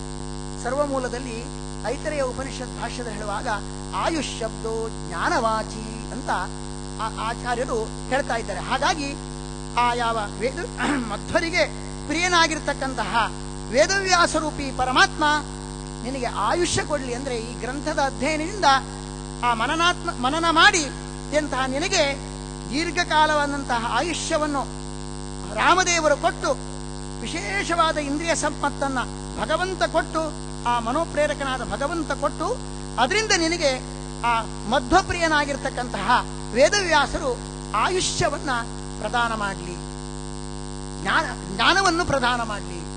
ಭೂಮಿಂತೆ ವಾಮನೋ ದದ್ಯಾತ್. ಭೂಮಿ ಅಂದ್ರೆ ನಮಗೆ ಈ ಭೂಮಿ ಅಂದ್ರೆ ಮಾಮೂಲಾಗಿ ಹೊರಗಿನ ಭೌತಿಕ ಭೂಮಿ ಅಷ್ಟೇ ಅಲ್ಲ. ನಮಗೆ ನಿಜವಾದಂತಹದ್ದು ಭೂಮಿ ಯಾವುದು ಅಂದ್ರೆ ಭಗವಂತನ ಉಪಾಸನೆ ಮಾಡಲಿಕ್ಕೆ ಹೃದಯ ಭೂಮಿ ಮುಖ್ಯ. ಆ ಹೃದಯ ಭೂಮಿ ಎಲ್ಲಿ ಭಗವಂತನಿಟ್ಟು ನಾವು ಭಗವಂತನ ಉಪಾಸನೆ ಮಾಡಬೇಕು. ಆ ಹೃದಯ ಭೂಮಿ ಸ್ವಚ್ಛವಾಗಿರಬೇಕು. ಹೃದಯ ಭೂಮಿ ಸ್ವಚ್ಛವಾಗಿಲ್ಲ ಅಂದ್ರೆ ಅಲ್ಲಿ ಭಗವಂತನನ್ನು ನಾವು ಧ್ಯಾನ ಮಾಡಲಿಕ್ಕಾಗುವುದಿಲ್ಲ. ಆದ್ರಿಂದಾಗಿ ವಾಮನ ರೂಪಿ ಪರಮಾತ್ಮ ಸ್ವಚ್ಛವಾದ ಹೃದಯ ಭೂಮಿ ನಮಗೆ ಕೊಡ್ತಾನೆ. ನಿಮಗೆ ಹೇಗೆ ಗೊತ್ತಿದೆ? ಈ ಕಣ್ಣು ವಾಮನ ರೂಪಿ ಪರಮಾತ್ಮನಿಗೆ ಸ್ಥಾನ. ಕಣ್ಣು ಎಂಬುದು ವಾಮನ ರೂಪಿ ಪರಮಾತ್ಮನಿಗೆ ಸ್ಥಾನ. ಆ ಸ್ಥಾನದ ಮಹಿಮೆಯನ್ನು ಉಪನಿಷತ್ ಬ್ರಹ್ಮಸೂತ್ರದಲ್ಲಿ ಹೇಳಿದ್ದಾರೆ. ಸೈವ ವಾಮನಿಹಿ ಭಾಮನಿಹಿ ಅಂತ ಹೇಳ್ತಾ, ಯದಿದಂ ಸರ್ಪಿರ್ವ ಉದಕಂ ವಾ ಸಿಂಚತಿ ಯದಿದಂ ವಾ ಚಕ್ಷುಷಿ ಸರ್ಪಿರ್ ಉದಕಂ ವಾ ಸಿಂಚತಿ ವರ್ತಮನಿ ಏವ ಗಚ್ಚತಿ. ಈ ಕಣ್ಣಿನಲ್ಲಿ ಏನಾದರೂ ತುಪ್ಪ ಅಥವಾ ನೀರು ಹಾಕಿದ್ರೆ ಅದನ್ನು ಸ್ಪರ್ಶ ಮಾಡಿದ್ರೆ ತಕ್ಷಣನೇ ಹೊರಗೆ ಬಂದ್ಬಿಡುತ್ತೆ. ಕಣ್ಣು ಯಾವ ಕಶ್ಮಲವನ್ನು ಅಂಟಿಸಿಕೊಳ್ಳದೇನೆ ಸ್ವಚ್ಛವಾಗಿ ಇರ್ತದೆ. ಯಾಕೆ ಅಂದ್ರೆ ಈ ಸೈಟು ವಾಮನ ರೂಪಿ ಪರಮಾತ್ಮನ ಸೈಟ್. ಈ ದೃಷ್ಟಿ ಏನಿದೆ ಅಲ್ಲಿ ವಾಮನ ರೂಪಿ ಪರಮಾತ್ಮ ಇದ್ದಾನೆ. ಅವನ ಮಹಿಮೆಯಿಂದ ಕಣ್ಣು ಸ್ವಚ್ಛವಾಗಿ ಇದೆ ಅಂತ ಹೇಳ್ತಾ ಇದ್ದಾರೆ. ಹಾಗಾಗಿ ಸ್ವಚ್ಛವಾದಂತಹ ಸ್ಥಳವನ್ನ ತನ್ನ ಸನ್ನಿಧಾನದಿಂದ ಕೊಡ್ತಕ್ಕಂಥವನು ಭಗವಂತ ಹೇಳ್ತಾ ಆಚಾರ್ಯ ಇದನ್ನು ಸ್ಪಷ್ಟಪಡಿಸ್ತಾ ಇದ್ದಾರೆ. ಯತ್ಸಂಗಾತ್ ಇದಂ ಚಕ್ಷು ಅಸಂಗಂ ಸರ್ವವಸ್ತುಭಿ ಸ ವಾಮನೋ ಪರೋಸ್ಮಾಕಂ ಗತಿರಿತ್ಯೇವ ಚಿಂತೆಯತ್. ಯಾವ ಪರಮಾತ್ಮನ ವಾಮನರೂಪಿ ಪರಮಾತ್ಮನ ಸನ್ನಿಧಾನದಿಂದ ಈ ಕಣ್ಣು ಸ್ವಚ್ಛವಾಗಿದೆ, ಅಸಂಗವಾಗಿದೆ, ಯಾವ ದೋಷವನ್ನು ಅಂಟಿಸಿಕೊಳ್ಳದೆ ಕಲ್ಮಶವನ್ನು ಅಂಟಿಸಿಕೊಳ್ಳದೆ ಸ್ವಚ್ಛವಾಗಿದೆ ಅಂತ ಪರಮಾತ್ಮನೇ ನನಗೆ ಗತಿ. ಹಾಗಾಗಿ ನಮಗೆ ಭಗವಂತನ ಯುಕ್ತಿಯಿಂದ ನಮಗೆ ದೃಢವಾದ ಜ್ಞಾನ ಬಂದ ನಂತರ ನಮಗೆ ಹೃದಯ ಭೂಮಿಕೆಯಲ್ಲಿ ಆ ಭಗವಂತನನ್ನ ಆರಾಧನೆ ಮಾಡಲಿಕ್ಕೆ ಆ ವಾಮನರೂಪಿ ಪರಮಾತ್ಮನೇ ನನಗೆ ಹೃದಯದಲ್ಲಿ ಸನ್ನಿಹಿತನಾಗಿದ್ದು ನನ್ನಿಂದ ವಿಶೇಷವಾಗಿರ್ತಕ್ಕಂತಹ ಆ ಹೃದಯ ಭೂಮಿಯ ಸಂಪತ್ತನ್ನು ಕೊಟ್ಟು ಉಪಾಸನೆ ಮಾಡಿಸಿಕೊಂಡು ಅನುಗ್ರಹ ಮಾಡಲಿ ಎಂಬುದಾಗಿ ದೃಷ್ಟಿಯಿಂದ ಹೇಳ್ತಾ ಭೂಮಿಂತೆ ವಾಮನೋದದ್ಯಾತ್. ಯಾಕೆಂದ್ರೆ ಕಾಟಕ ಉಪನಿಷತ್ತಿನ ಸ್ಪಷ್ಟವಾಗಿ ಹೇಳ್ತಾ ಇದ್ದಾರೆ, ಮಧ್ಯೆ ವಾಮನ ಮಾಸೀನಂ ವಿಶ್ವೇ ದೇವ ಉಪಾಸತೆ. ಹೃದಯ ಮಧ್ಯದಲ್ಲಿ ವಾಮನರೂಪಿ ಪರಮಾತ್ಮ ಇರ್ತಾನೆ ಅಂತ. ಹಾಗಾಗಿ ಹೃದಯ ಮಧ್ಯದಲ್ಲಿ ವಾಮನರೂಪಿ ಪರಮಾತ್ಮ ಇದ್ದು ನಮ್ಮಲ್ಲಿರ್ತಕ್ಕಂಥ ಆ ಹೃದಯದ ಕೊಳೆಯನ್ನೆಲ್ಲ ಪರಿಹಾರ ಮಾಡಿ ತನ್ನ ಉಪಾಸನೆಗೆ ಅನುಗುಣವಾಗಿರ್ತಕ್ಕಂಥ ಹೃದಯ ಭೂಮಿಯನ್ನ ಆ ಪರಮಾತ್ಮ ವಾಮನರೂಪಿ ಪರಮಾತ್ಮ ಕೊಡ್ಲಿ ಎಂಬ ದೃಷ್ಟಿಯಿಂದ ಭೂಮಿಂತೆ ವಾಮನೋದದ್ಯಾತ್ ಅರೀನ್ ಹಂತು ನೃಕೇಸರಿ. ಎಲ್ಲ ಗೊತ್ತಿದೆ. ಹೊರಗಿನದ್ದು ನಮಗೆ ಭಗವಂತನ ಉಪಾಸನೆ ಮಾಡಲಿಕ್ಕೆ ಏನಾದರೂ ಪ್ರತಿಬಂಧಕ ವಿಘ್ನ ಇದ್ರೆ ನರಸಿಂಹದೇವರು ಆ ವಿಘ್ನವನ್ನ ಸಂಶಯ ರೂಪದಲ್ಲಿ ಆಗಲಿ, ವಿಪರೀತ ಜ್ಞಾನ ರೂಪದಲ್ಲಿ ಆಗಬಹುದು, ಕಾಮಕ್ರೋಧಾದಿ ರೂಪದಿಂದ ಆಗಬಹುದು, ಆ ಹೊರಗಿನ ಶತ್ರುವನ್ನ ನರಸಿಂಹದೇವರು ಪರಿಹಾರ ಮಾಡ್ತಾ ಇದ್ದಾರೆ. ಕೊನೆಗೆ ವಾದಿರಾಜರು ಆಶೀರ್ವಾದ ಮಾಡುವುದೇನೆಂದ್ರೆ, ನಾನು ಯುಕ್ತಿವಲ್ಲಿಕೆ ಆ ಯುಕ್ತಿಯನ್ನು ಹೇಳಿದ್ದೇನೆ, ಇದರಿಂದ ಮನನ ಮಾಡಿ ಚೆನ್ನಾಗಿ ದೃಢವಾದ ಜ್ಞಾನವನ್ನು ಪಡೆದು ನೀನು ಆ ಶತ್ರು ದೊಡ್ಡ ಅಂಧಕಾರ, ಯಾಕೆಂತ ಹೇಳಿಬಿಟ್ರೆ ನರಸಿಂಹೋ ಅಖಿಲ ಅಜ್ಞಾನ ಮತಧ್ವಾಂತ ದಿವಾಕರ, ಆ ದುರ್ಮತ ಎಂಬ ಅಂಧಕಾರ ಅದನ್ನು ಭಗವಂತನ ಕಾಣಲಿಕ್ಕೆ ದೊಡ್ಡ ಒಂದು ವಿಪರೀತ ಜ್ಞಾನ ಎಂಬ ಶತ್ರು, ಅದನ್ನು ನರಸಿಂಹದೇವರು ಪರಿಹಾರ ಮಾಡತಕ್ಕಂಥವರಾಗಿದ್ದಾರೆ. ಯಾಕೆಂದ್ರೆ ವಿಪರೀತ ಜ್ಞಾನದ ಪ್ರತೀಕನಾಗಿರ್ತಕ್ಕಂತಹ ದುಶ್ಯಾಸನನನ್ನ ಭೀಮಸೇನ ಸಂಹಾರ ಮಾಡಿದಾಗ ಇಂಥ ದುಷ್ಟ ವಿಪರೀತ ಜ್ಞಾನದ ಪ್ರತೀಕನಾದ ದುಶ್ಯಾಸನನ ಸಂಹಾರ ಮಾಡಿದ್ದು ಅದು ಹಿರಣ್ಯಕಶ್ಯಪವನ್ನು ಸಂಹಾರ ಮಾಡಿದ ನರಸಿಂಹನ ಅನುಗ್ರಹದಿಂದ ಅಂತ ಅನುಸಂಧಾನ ಮಾಡಿ ಮನ್ಯು ಸೂಕ್ತವನ್ನ ಕಾಣ್ತಾ ಇದ್ದಾರೆ. ನರಸಿಂಹದೇವರನ್ನು ಕೊಂಡಾಡ್ತಕ್ಕಂಥ ಮನ್ಯು ಸೂಕ್ತವನ್ನು ಕಂಡಿದ್ದಾರೆ. ಆದ್ದರಿಂದಾಗಿ ಅರೀನ್ ಹಂತು ಕೇಸರಿ ಅಂದ್ರೆ ನನ್ನ ವಿಪರೀತ ಜ್ಞಾನಾದಿ ಎಲ್ಲ ಆ ಸಂಸಾರ ಶತ್ರು ಎಲ್ಲವುದನ್ನು ನರಸಿಂಹದೇವರು ಪರಿಹಾರ ಮಾಡಲಿ ಎಂಬ ದೃಷ್ಟಿಯಿಂದ ಹೇಳಿದ್ದಾರೆ. ವಿಶೇಷವಾಗಿ ಬಹುಬಾಧ ಒಂದು ನಿರ್ಗುಣ ಶ್ರುತಿಯನ್ನ ವ್ಯಾಖ್ಯಾನ ಮಾಡ್ತಾ ಏನ್ ಹೇಳ್ತಾ ಇದ್ದಾರೆ ಅಂದ್ರೆ, ಸಾಕ್ಷಿ ಚೇತ ಕೇವಲೋ ನಿರ್ಗುಣಶ್ಚ. ಈ ನಿರ್ಗುಣ ಎಂಬ ಪದಕ್ಕೆ ಯಾವ ಗುಣವೂ ಇಲ್ಲ ಎಂಬ ಅರ್ಥ ಮಾಡಬಾರದು.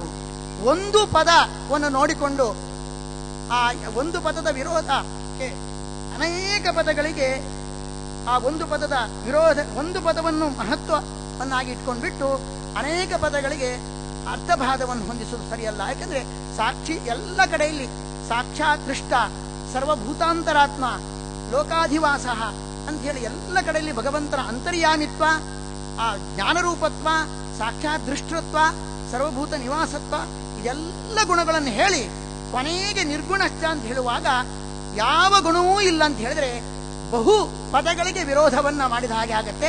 ಬಹು ಪದಗಳಿಗೆ ವಿರೋಧ ಮಾಡಿ ಒಂದು ಪದಕ್ಕೆ ಅರ್ಥ ಹೇಳ್ತಕ್ಕಂತಹದ್ದು ಸಮಂಜಸವಾಗುವುದಿಲ್ಲ.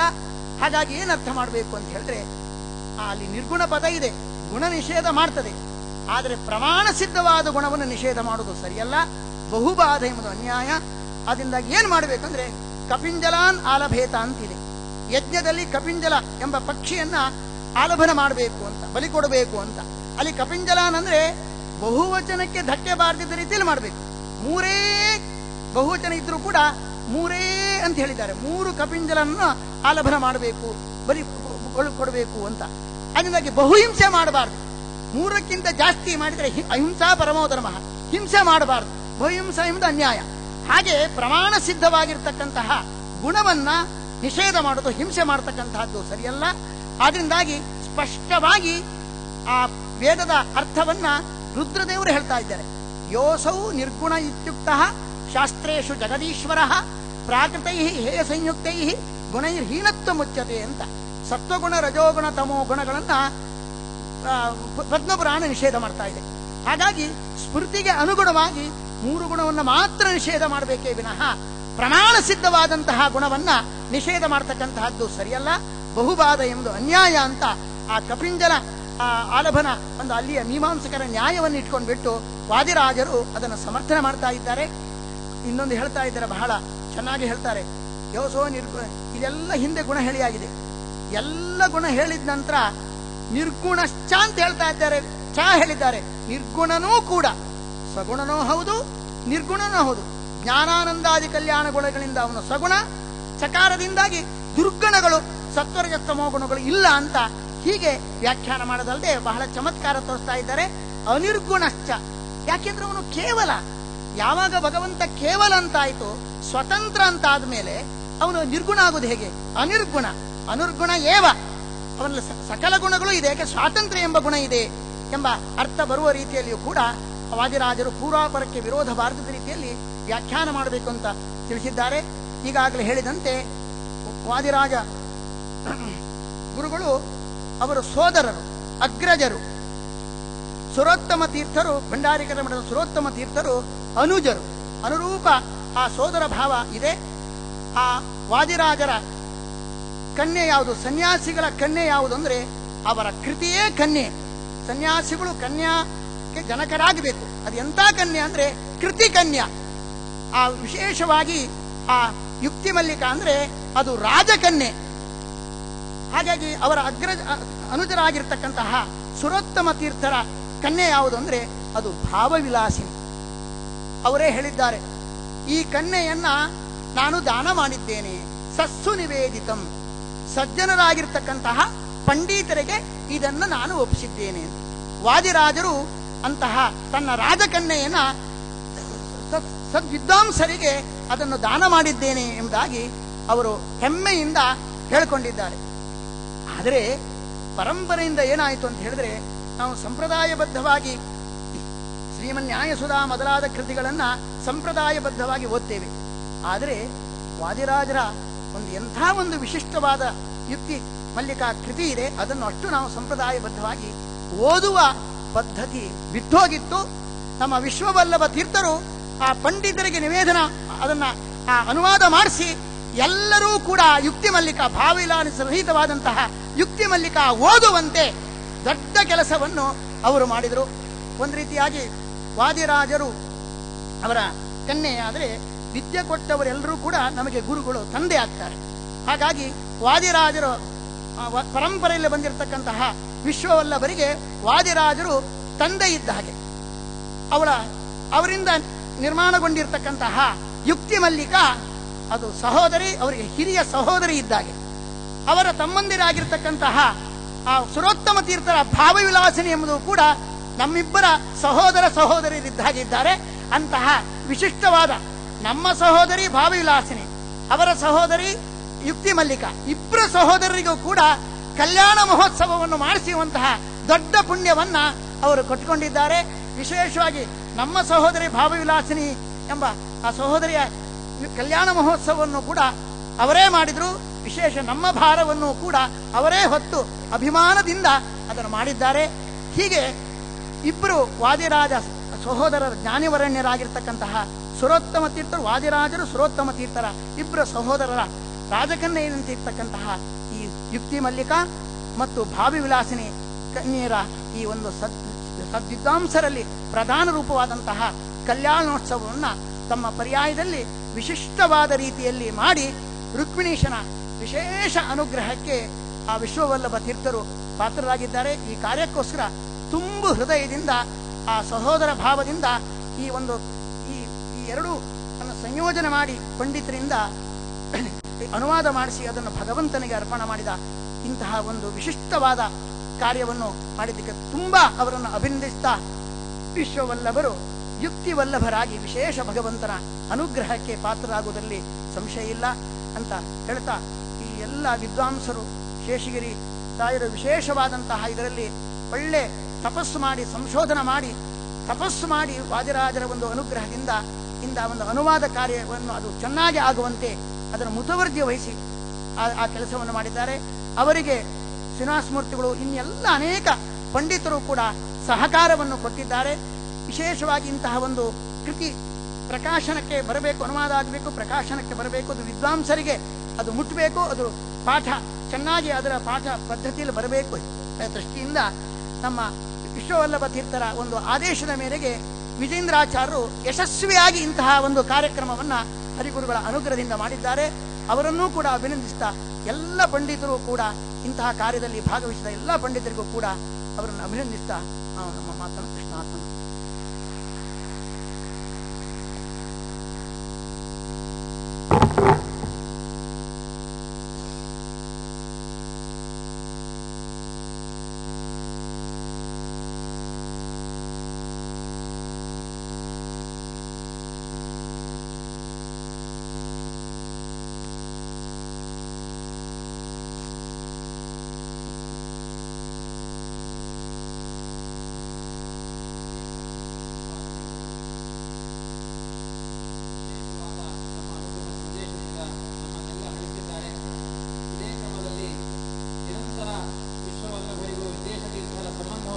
ಭಾಗ್ಯವನ್ನ ಭಗವಂತ ನಮ್ಮೆಲ್ಲರ ಪಾಲಿಗೆ ದಯಪಾಲಿಸಲಿ ಅಂತ ಪ್ರಾರ್ಥನೆ ಮಾಡಿಕೊಳ್ಳುವ ಮೂಲಕ ಮುಂದೆ ವಿದ್ಯಾಧೀಶ ತೀರ್ಥ ಶ್ರೀಪಾದಗಳವರು ತಮ್ಮ ಅನುಗ್ರಹ ಸಂದೇಶವನ್ನು ನೀಡಬೇಕು ಅಂತ ಕೇಳಿಕೊಳ್ತಾ ಇದ್ದೇನೆ.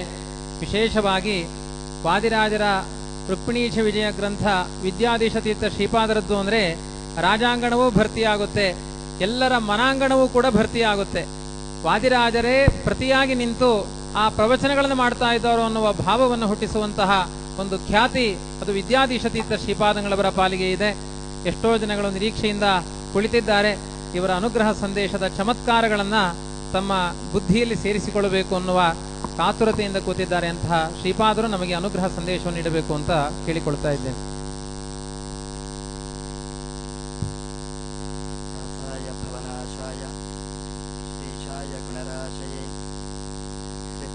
ಶುದ್ಧ ವಿದ್ಯಾಯ ಮಧ್ವಾಯ ಚ ನಮೋ ನಮಃ. ನಮಃ ಶ್ರೀಮನ್ಮಧ್ವ ಸದಿಶ ಸುದೃಶನ್ನೋ ಜಯ ತಪೋ ವಿದ್ಯಾ ವಿರಕ್ತ್ಯಾದಿ ಸದ್ಗುಣೌಘಾಕರಾನಹಂ ವಾದಿರಾಜ ಗುರುನ್ ವಂದೇ ಹಯಗ್ರೀವ ಪದಾಶ್ರಯಾನ್. ಆಪಾದಮೌಲಿಪರ್ಯಂತಂ ಗುರುಣಾಮಾಕೃತಿಂ ಸ್ಮರೇತ್ ತೇನ ವಿಘ್ನಾಃ ಪ್ರಣಶ್ಯಂತಿ ಸಿದ್ಧ್ಯಂತಿ ಚ ಮನೋರಥಾಃ. ಶ್ರೀ ಗುರುಭ್ಯೋ ನಮಃ.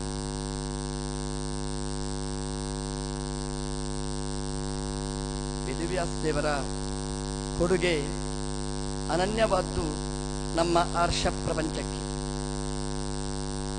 ವೇದಗಳ ವಿಭಜನೆ ಮಾಡಿದರು.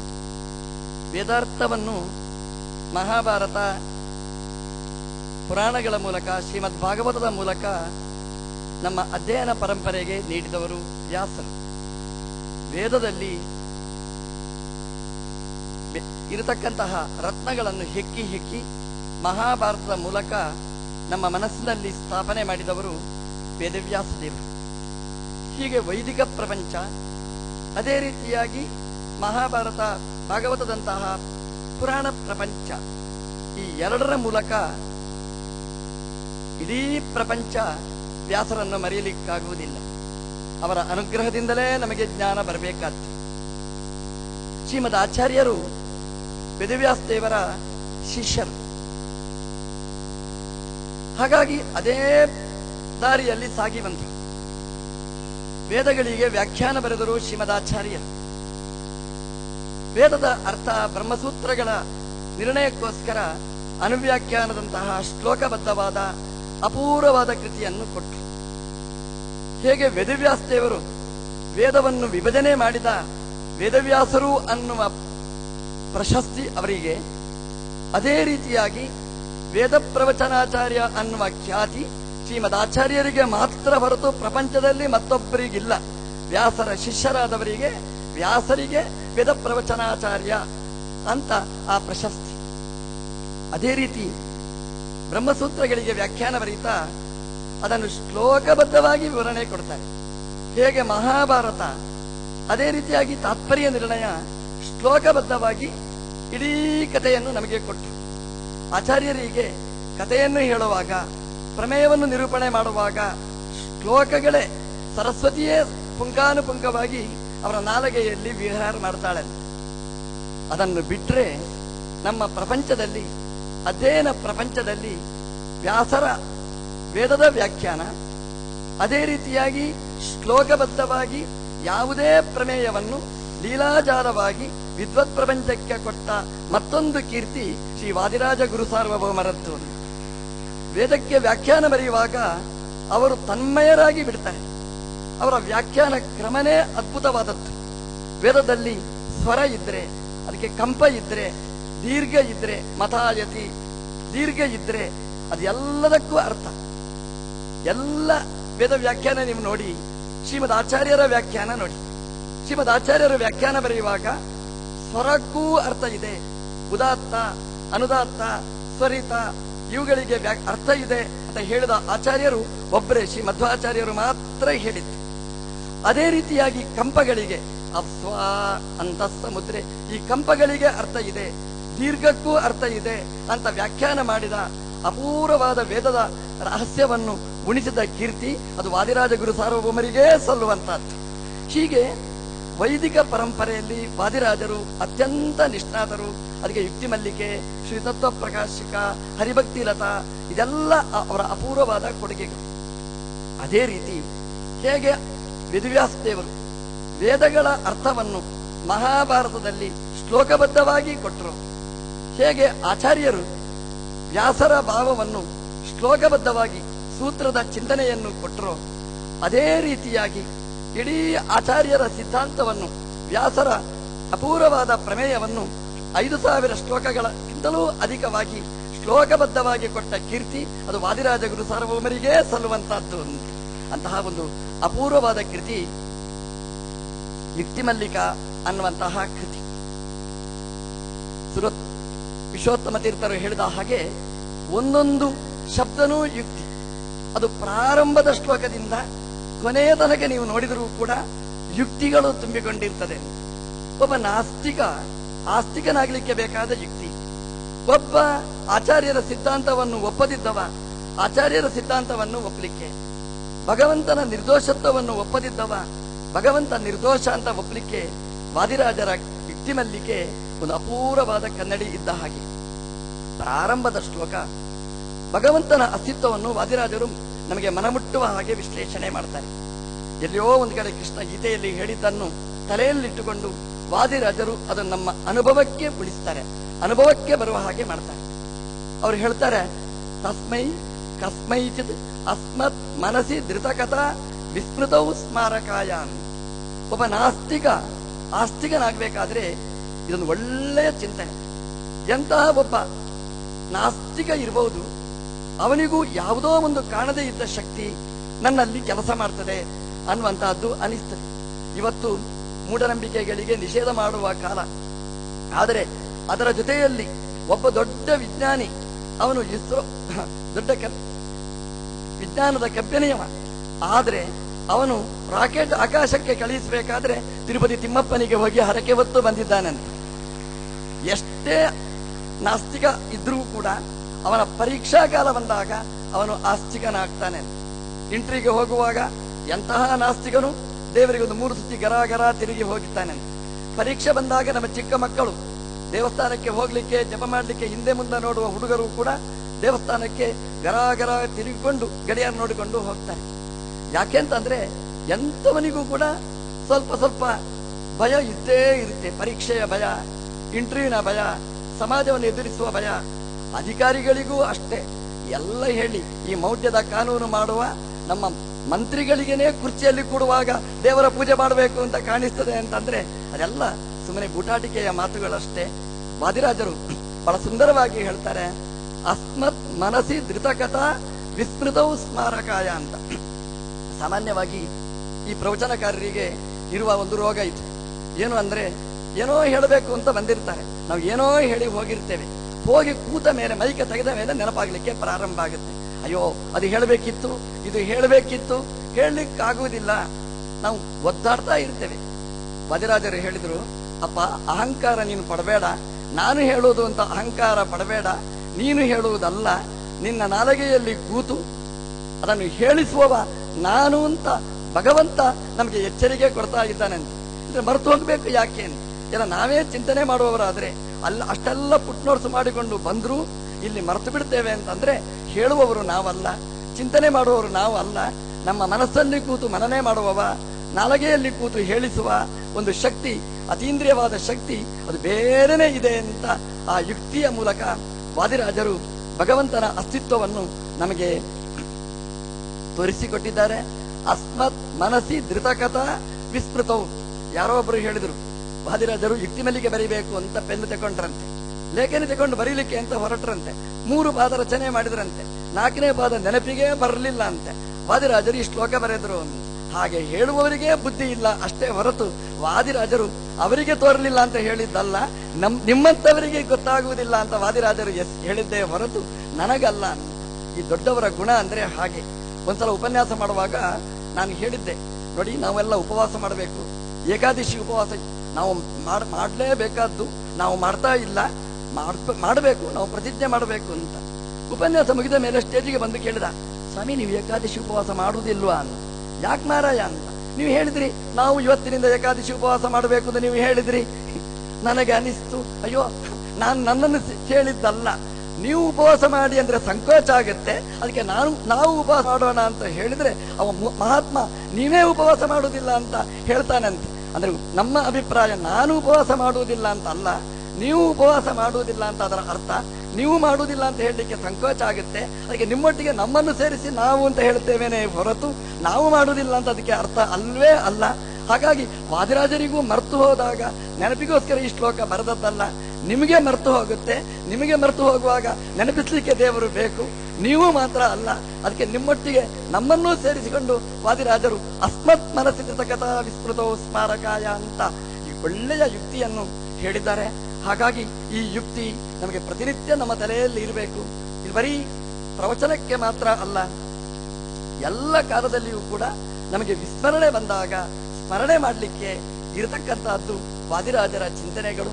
ತಾತ್ಕಾಲಿಕ ಮನೋರಂಜನೆ ಅಲ್ಲ, ಜೀವನದ ಉದ್ದಕ್ಕೆ ನಮಗೆ ಭಗವಂತನ ಎಚ್ಚರವನ್ನು ಕೊಡ್ಲಿಕ್ಕೆ ಇರತಕ್ಕಂತಹ ಒಂದು ಅಪೂರ್ವವಾದ ರಸಾಯನ ವಾದಿರಾಜರದ್ದು. ವಾದಿರಾಜರ ಈ ಶುದ್ಧಿ ಸೌರಭದಲ್ಲಿ ಒಳ್ಳೆಯ ಚಿಂತನೆ ಇದೆ.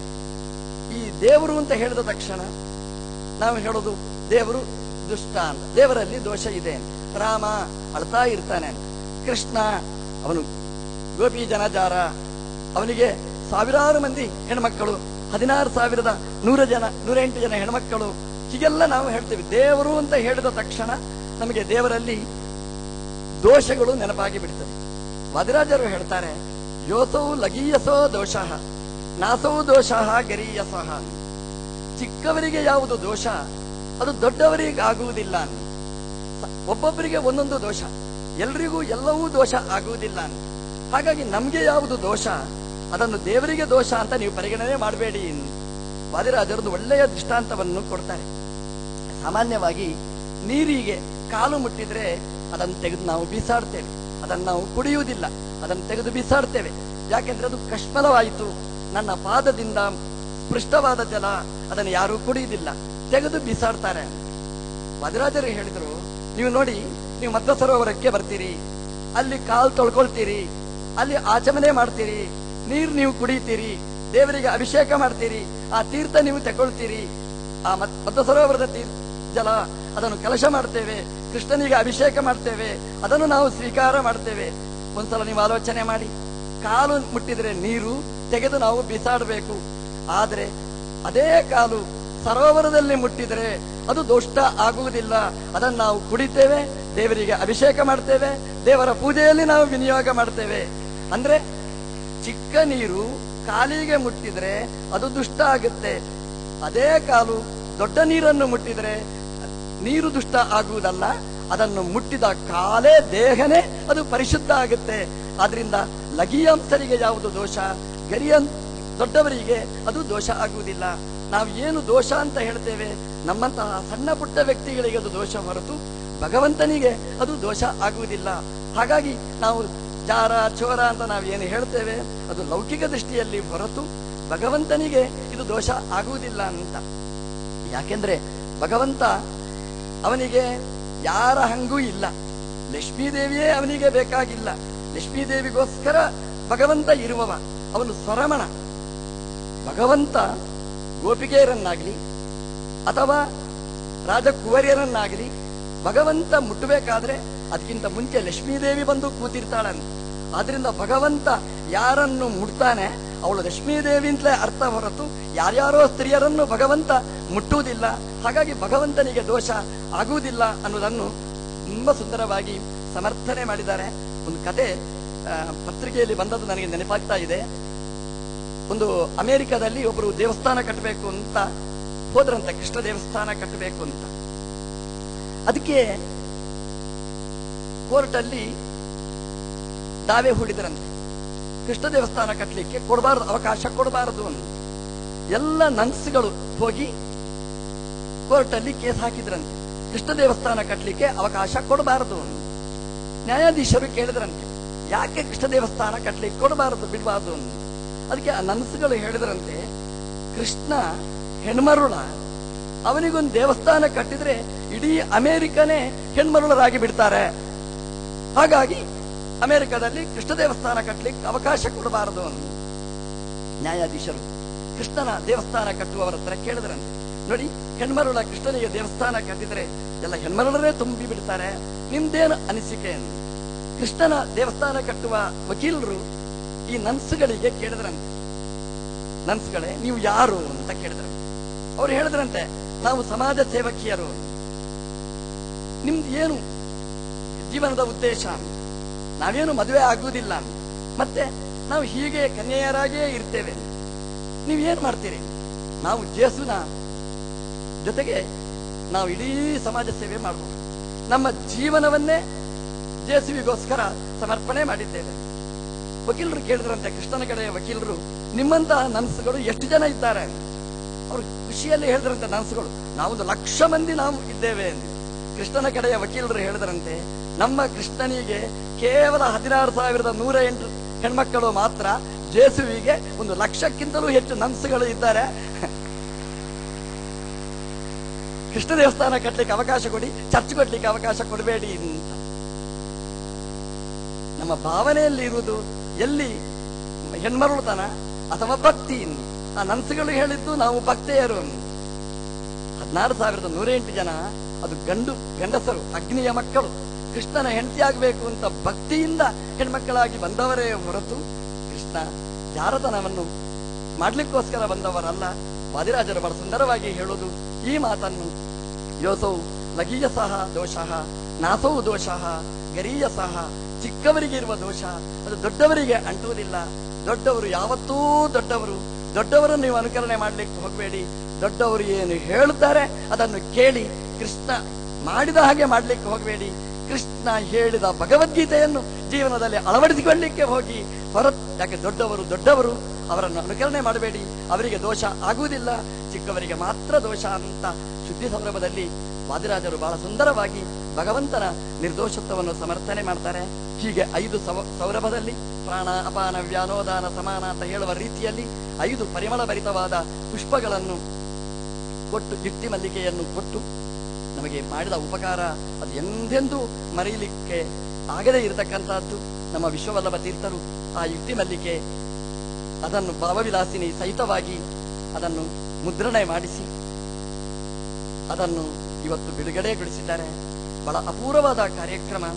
ಆ ಯುಕ್ತಿ ಮಲ್ಲಿಕಾ ಪುಸ್ತಕ ನಮ್ಮ ಶಶಿಗಿರಿಯಾಚಾರ್ಯರು ಹೇಳಿದ ಹಾಗೆ ಅದು ಯುಕ್ತಿ ಮಲ್ಲಿಕೆ ಅಲ್ಲ, ಬರೀ ಕನ್ನಡ ಅಕ್ಷರಗಳು ಅಷ್ಟೇ ಅಲ್ಲ, ಅದರಲ್ಲಿ ವಾದಿರಾಜರೇ ಕೂತಿದ್ದಾರೆ ಆ ಯುಕ್ತಿ ಮಲ್ಲಿಕಾ ಪುಸ್ತಕದಲ್ಲಿ. ಆ ಭಾವವನ್ನು ತುಂಬಿ ಇವತ್ತು ಆನೆಯ ಮೇಲೆ ಅದನ್ನು ಇಟ್ಟು ಮೆರವಣಿಗೆ ಮಾಡಿಸಿದ್ದಾರೆ. ಅವತ್ತು ವಾದಿರಾಜರ ಕಾಲದಲ್ಲಿ ರುಕ್ಮಿಣೀಶ ವಿಜಯಕ್ಕೆ ಪೂನಾ ಪತ್ತನದಲ್ಲಿ, ಪುಣ್ಯ ಪತ್ತನದಲ್ಲಿ, ಪೂನಾದಲ್ಲಿ ತುಳಸಿ ಮಾರ್ಕೆಟ್ನಲ್ಲಿ ಆನೆಯ ಮೇಲೆ ಮೆರವಣಿಗೆ ಆಗಿತ್ತು ಅಂತ ನಾವು ಕೇಳಿದ್ದೇವೆ. ಇವತ್ತು ವಿಶ್ವವಲ್ಲಭರು ಯುಕ್ತಿ ಮಲ್ಲಿಕಾವನ್ನು ಗಜರಾಜನ ಮೇಲೆ ಇಟ್ಟು ಮೆರವಣಿಗೆ ಮಾಡಿಸಿ ಮತ್ತೊಂದು ಇತಿಹಾಸವನ್ನು ನಿರ್ಮಾಣ ಮಾಡಿದ್ದಾರೆ. ಆನೆ ಅಂದ್ರೆ ನಮಗೆ ಭಯ, ಯಾಕೆಂದ್ರೆ ಆನೆ ಯಾವ ಕಾಲದಲ್ಲಿ ಏನು ಮಾಡುತ್ತೆ ಅಂತ ಗೊತ್ತಿಲ್ಲ. ಯಾಕಂದ್ರೆ ಅದು ಮದಭರಿತವಾದ ಪ್ರಾಣಿ, ಅದಕ್ಕೆ ಯಾವ ಆಯುಧಗಳೂ ಬೇಡ, ಯಾವ ಕಾಲಕ್ಕೂ ಹುಚ್ಚು ಬರಬಹುದು. ಅದಕ್ಕೆ ಅತ್ಯಂತ ಮದಭರಿತವಾದ ಆನೆ. ಆ ಮದಭರಿತವಾದ ಆನೆಯ ಮೇಲೆ ಯುಕ್ತಿ ಮಲ್ಲಿಕಾವನ್ನು ಇಟ್ಟು ಇವತ್ತು ನಡೆದ ಮೆರವಣಿಗೆ ಇದು ಆನೆಯ ಮೇಲಿಟ್ಟು ಮಾಡಿದ ಮೆರವಣಿಗೆ ಅಲ್ಲ. ಮದಭರಿತರಾದ ಸೊಕ್ಕಿನ ದುರಹಂಕಾರಿಗಳ ಒಳಗೆ ಈ ಯುಕ್ತಿ ಮಲ್ಲಿಕಾವನ್ನು ಇಟ್ಟು ಮೆರವಣಿಗೆ ಮಾಡಿಸುವ ಈ ಕಾರ್ಯಕ್ರಮ. ಪ್ರಾಯಶಃ ಈ ಯುಕ್ತಿ ಮಲ್ಲಿಕೆಯ ಯುಕ್ತಿಯನ್ನು ನಾವು ಚಿಂತನೆ ಮಾಡಿದರೆ ಒಳಗಿದ್ದ ಸೊಕ್ಕು, ಒಳಗಿದ್ದ ಅಹಂಕಾರ, ಒಳಗೆ ತಿನ್ನುವ ಆ ಚಾಪಲ, ಆನೆಯ ಪ್ರಾಣಿ ಚಾಪಲ, ಆನೆಯ ಚಾಂಚಲ್ಯ, ಇದನ್ನೆಲ್ಲ ಮೆಟ್ಟಿ ನಿಲ್ಲುವ ಕೃತಿ ಇದು. ಇದರ ಅಧ್ಯಯನ ಪರಂಪರೆ ನಿರಂತರವಾಗಿ ನಡೆಯಲಿ ಅನ್ನುವ ಚಿಂತನೆ ಈ ಗಜರಾಜನ ಈ ಮೆರವಣಿಗೆಯಲ್ಲಿ ನಾವು ಚಿಂತನೆ ಮಾಡಬೇಕಾದ್ದು ನಂದೊಂದು ಅನಿಸಿಕೆ. ಪೂಜ್ಯ ಶ್ರೀಪಾದರುಗಳು ಇಲ್ಲಿ ನೆರೆದಿದ್ದಾರೆ, ವಿಶ್ವವಲ್ಲಭರು ಇದ್ದಾರೆ, ವಾದಿರಾಜರು ಪೂನಾ ಪಟ್ಟಣದಲ್ಲಿ ರುಕ್ಮಿಣೀಶ ವಿಜಯವನ್ನು ತುಳಸಿ ಬಾಸಾರ್ನಲ್ಲಿ ಅದನ್ನು ಮೆರವಣಿಗೆ ಮಾಡಿಸಿದ್ದಾರೆ ಆನೆಯಲ್ಲಿ ಅಂತ ಇವತ್ತೂ ಅಲ್ಲಿಯ ಜನ ಹೇಳ್ತಾರೆ. ಆದರೆ ಆ ತುಳಸಿ ಮಾರ್ಕೆಟ್ನಲ್ಲಿ ಎಷ್ಟು ದಿವಸ ಆ ಹೆಸರು ಇರುತ್ತೆ ಅಂತ ಗೊತ್ತಿಲ್ಲ. ಆ ಹೆಸರು ಮರೆಯುವುದರ ಮುಂಚೆ ವಾದಿರಾಜರ ಸ್ಮರಣೆ ಬರುವ ರೀತಿಯಲ್ಲಿ ಆ ರುಕ್ಮಿಣೀಶ ವಿಜಯ ನಡೆದ ಮೆರವಣಿಗೆಯಾದ ಜಾಗದಲ್ಲಿ ಏನಾದರೂ ಒಂದು ಸ್ಮಾರಕ ನಾವೆಲ್ಲ ಸೇರಿ ವಿಶ್ವವಲ್ಲಭರ ಮೂಲಕ ಅದು ಮಾಡಿ ಮತ್ತೊಂದು ಐತಿಹಾಸಿಕ ಮಾಡಬೇಕು ಅನ್ನುವ ಪರಮ ಪೂಜ್ಯ ಪೇಜಾವರ ಶ್ರೀಪಾದರಿದ್ದಾರೆ, ವಿಶ್ವವಲ್ಲಭರಿದ್ದಾರೆ. ಅದು ಕೂತು ಅದನ್ನು ಮತ್ತೊಮ್ಮೆ ಆ ಇತಿಹಾಸ ಶಾಶ್ವತವಾಗುವ ಹಾಗೆ ಮಾಡಬೇಕು ಅನ್ನುವ ನನ್ನ ಕಳಕಳಿಯ ಅದೊಂದು ಪ್ರಾರ್ಥನೆ. ಯುಕ್ತಿ ಮಲ್ಲಿಕಾ ವಾದಿರಾಜರು ನಮಗೆ ನೀಡಿದ್ದಾರೆ. ಈ ಯುಕ್ತಿ ಮಲ್ಲಿಕಾ ಅದು ಪುಷ್ಪದ ಮಾಲಿಕೆ. ಈ ಮಾಲಿಕೆ ಇದು ಯಾಕೆ ಅಂತಂದ್ರೆ ನಾವು ಹಿಡ್ಕೊಳ್ಳಿಕ್ಕೆ ಮಾತ್ರ. ಇದನ್ನು ದೇವರಿಗೆ ಸಮರ್ಪಣೆ ಮಾಡಬೇಕು, ಭಗವಂತನ ಪೂಜೆಗೆ ಸಮರ್ಪಣೆ ಮಾಡಬೇಕು. ಸಾಮಾನ್ಯವಾಗಿ ಈ ಪುಷ್ಪದ ಕ್ರಮ ಹೇಗೆ ಅಂತಂದ್ರೆ ದೇವರಿಗೆ ಒಂದ್ಸಲ ಏರಿಸಿದರೆ ಅದು ನಿರ್ಮಾಲ್ಯ. ಒಬ್ಬ ಏರಿಸಿದ ಅಂತಾದ್ರೆ ಅದೇ ಪುಷ್ಪವನ್ನು ಮತ್ತೊಮ್ಮೆ ಏರಿಸಲಿಕ್ಕಿಲ್ಲ. ಏರಿಸಿದ ಪುಷ್ಪವನ್ನು ಮತ್ತೊಮ್ಮೆ ಏರಿಸಬಹುದು ಅಂತಾದ್ರೆ ಅದು ಒಂದೇ ಪುಷ್ಪ, ವಾದಿರಾಜರು ಕೊಟ್ಟ ಯುಕ್ತಿ ಮಲ್ಲಿಕೆಯ ಪುಷ್ಪ. ದೇವರಿಗೆ ಏರಿಸಿದರೆ ಪುಷ್ಪ ಅದು ಬಾಡಿ ಹೋಗುತ್ತೆ, ಅದರ ಪರಿಮಳ ಇಲ್ಲ ಅಂತ ಆಗ್ತದೆ. ಹಾಗಾಗಿ ಅದನ್ನು ದೇವರಿಗೆ ಮತ್ತೆ ಸಮರ್ಪಣೆ ಮಾಡಬೇಡಿ. ವಾದಿರಾಜರ ಯುಕ್ತಿ ಮಲ್ಲಿಕೆ ಎಂದೆಂದೂ ಬಾಡದೇ ಇರತಕ್ಕ ಕುಸುಮ, ಎಂದೆಂದೂ ಅದರ ಪರಿಮಳ ಕಂಪು ಅದು ಮಾಯವಾಗುವುದಿಲ್ಲ.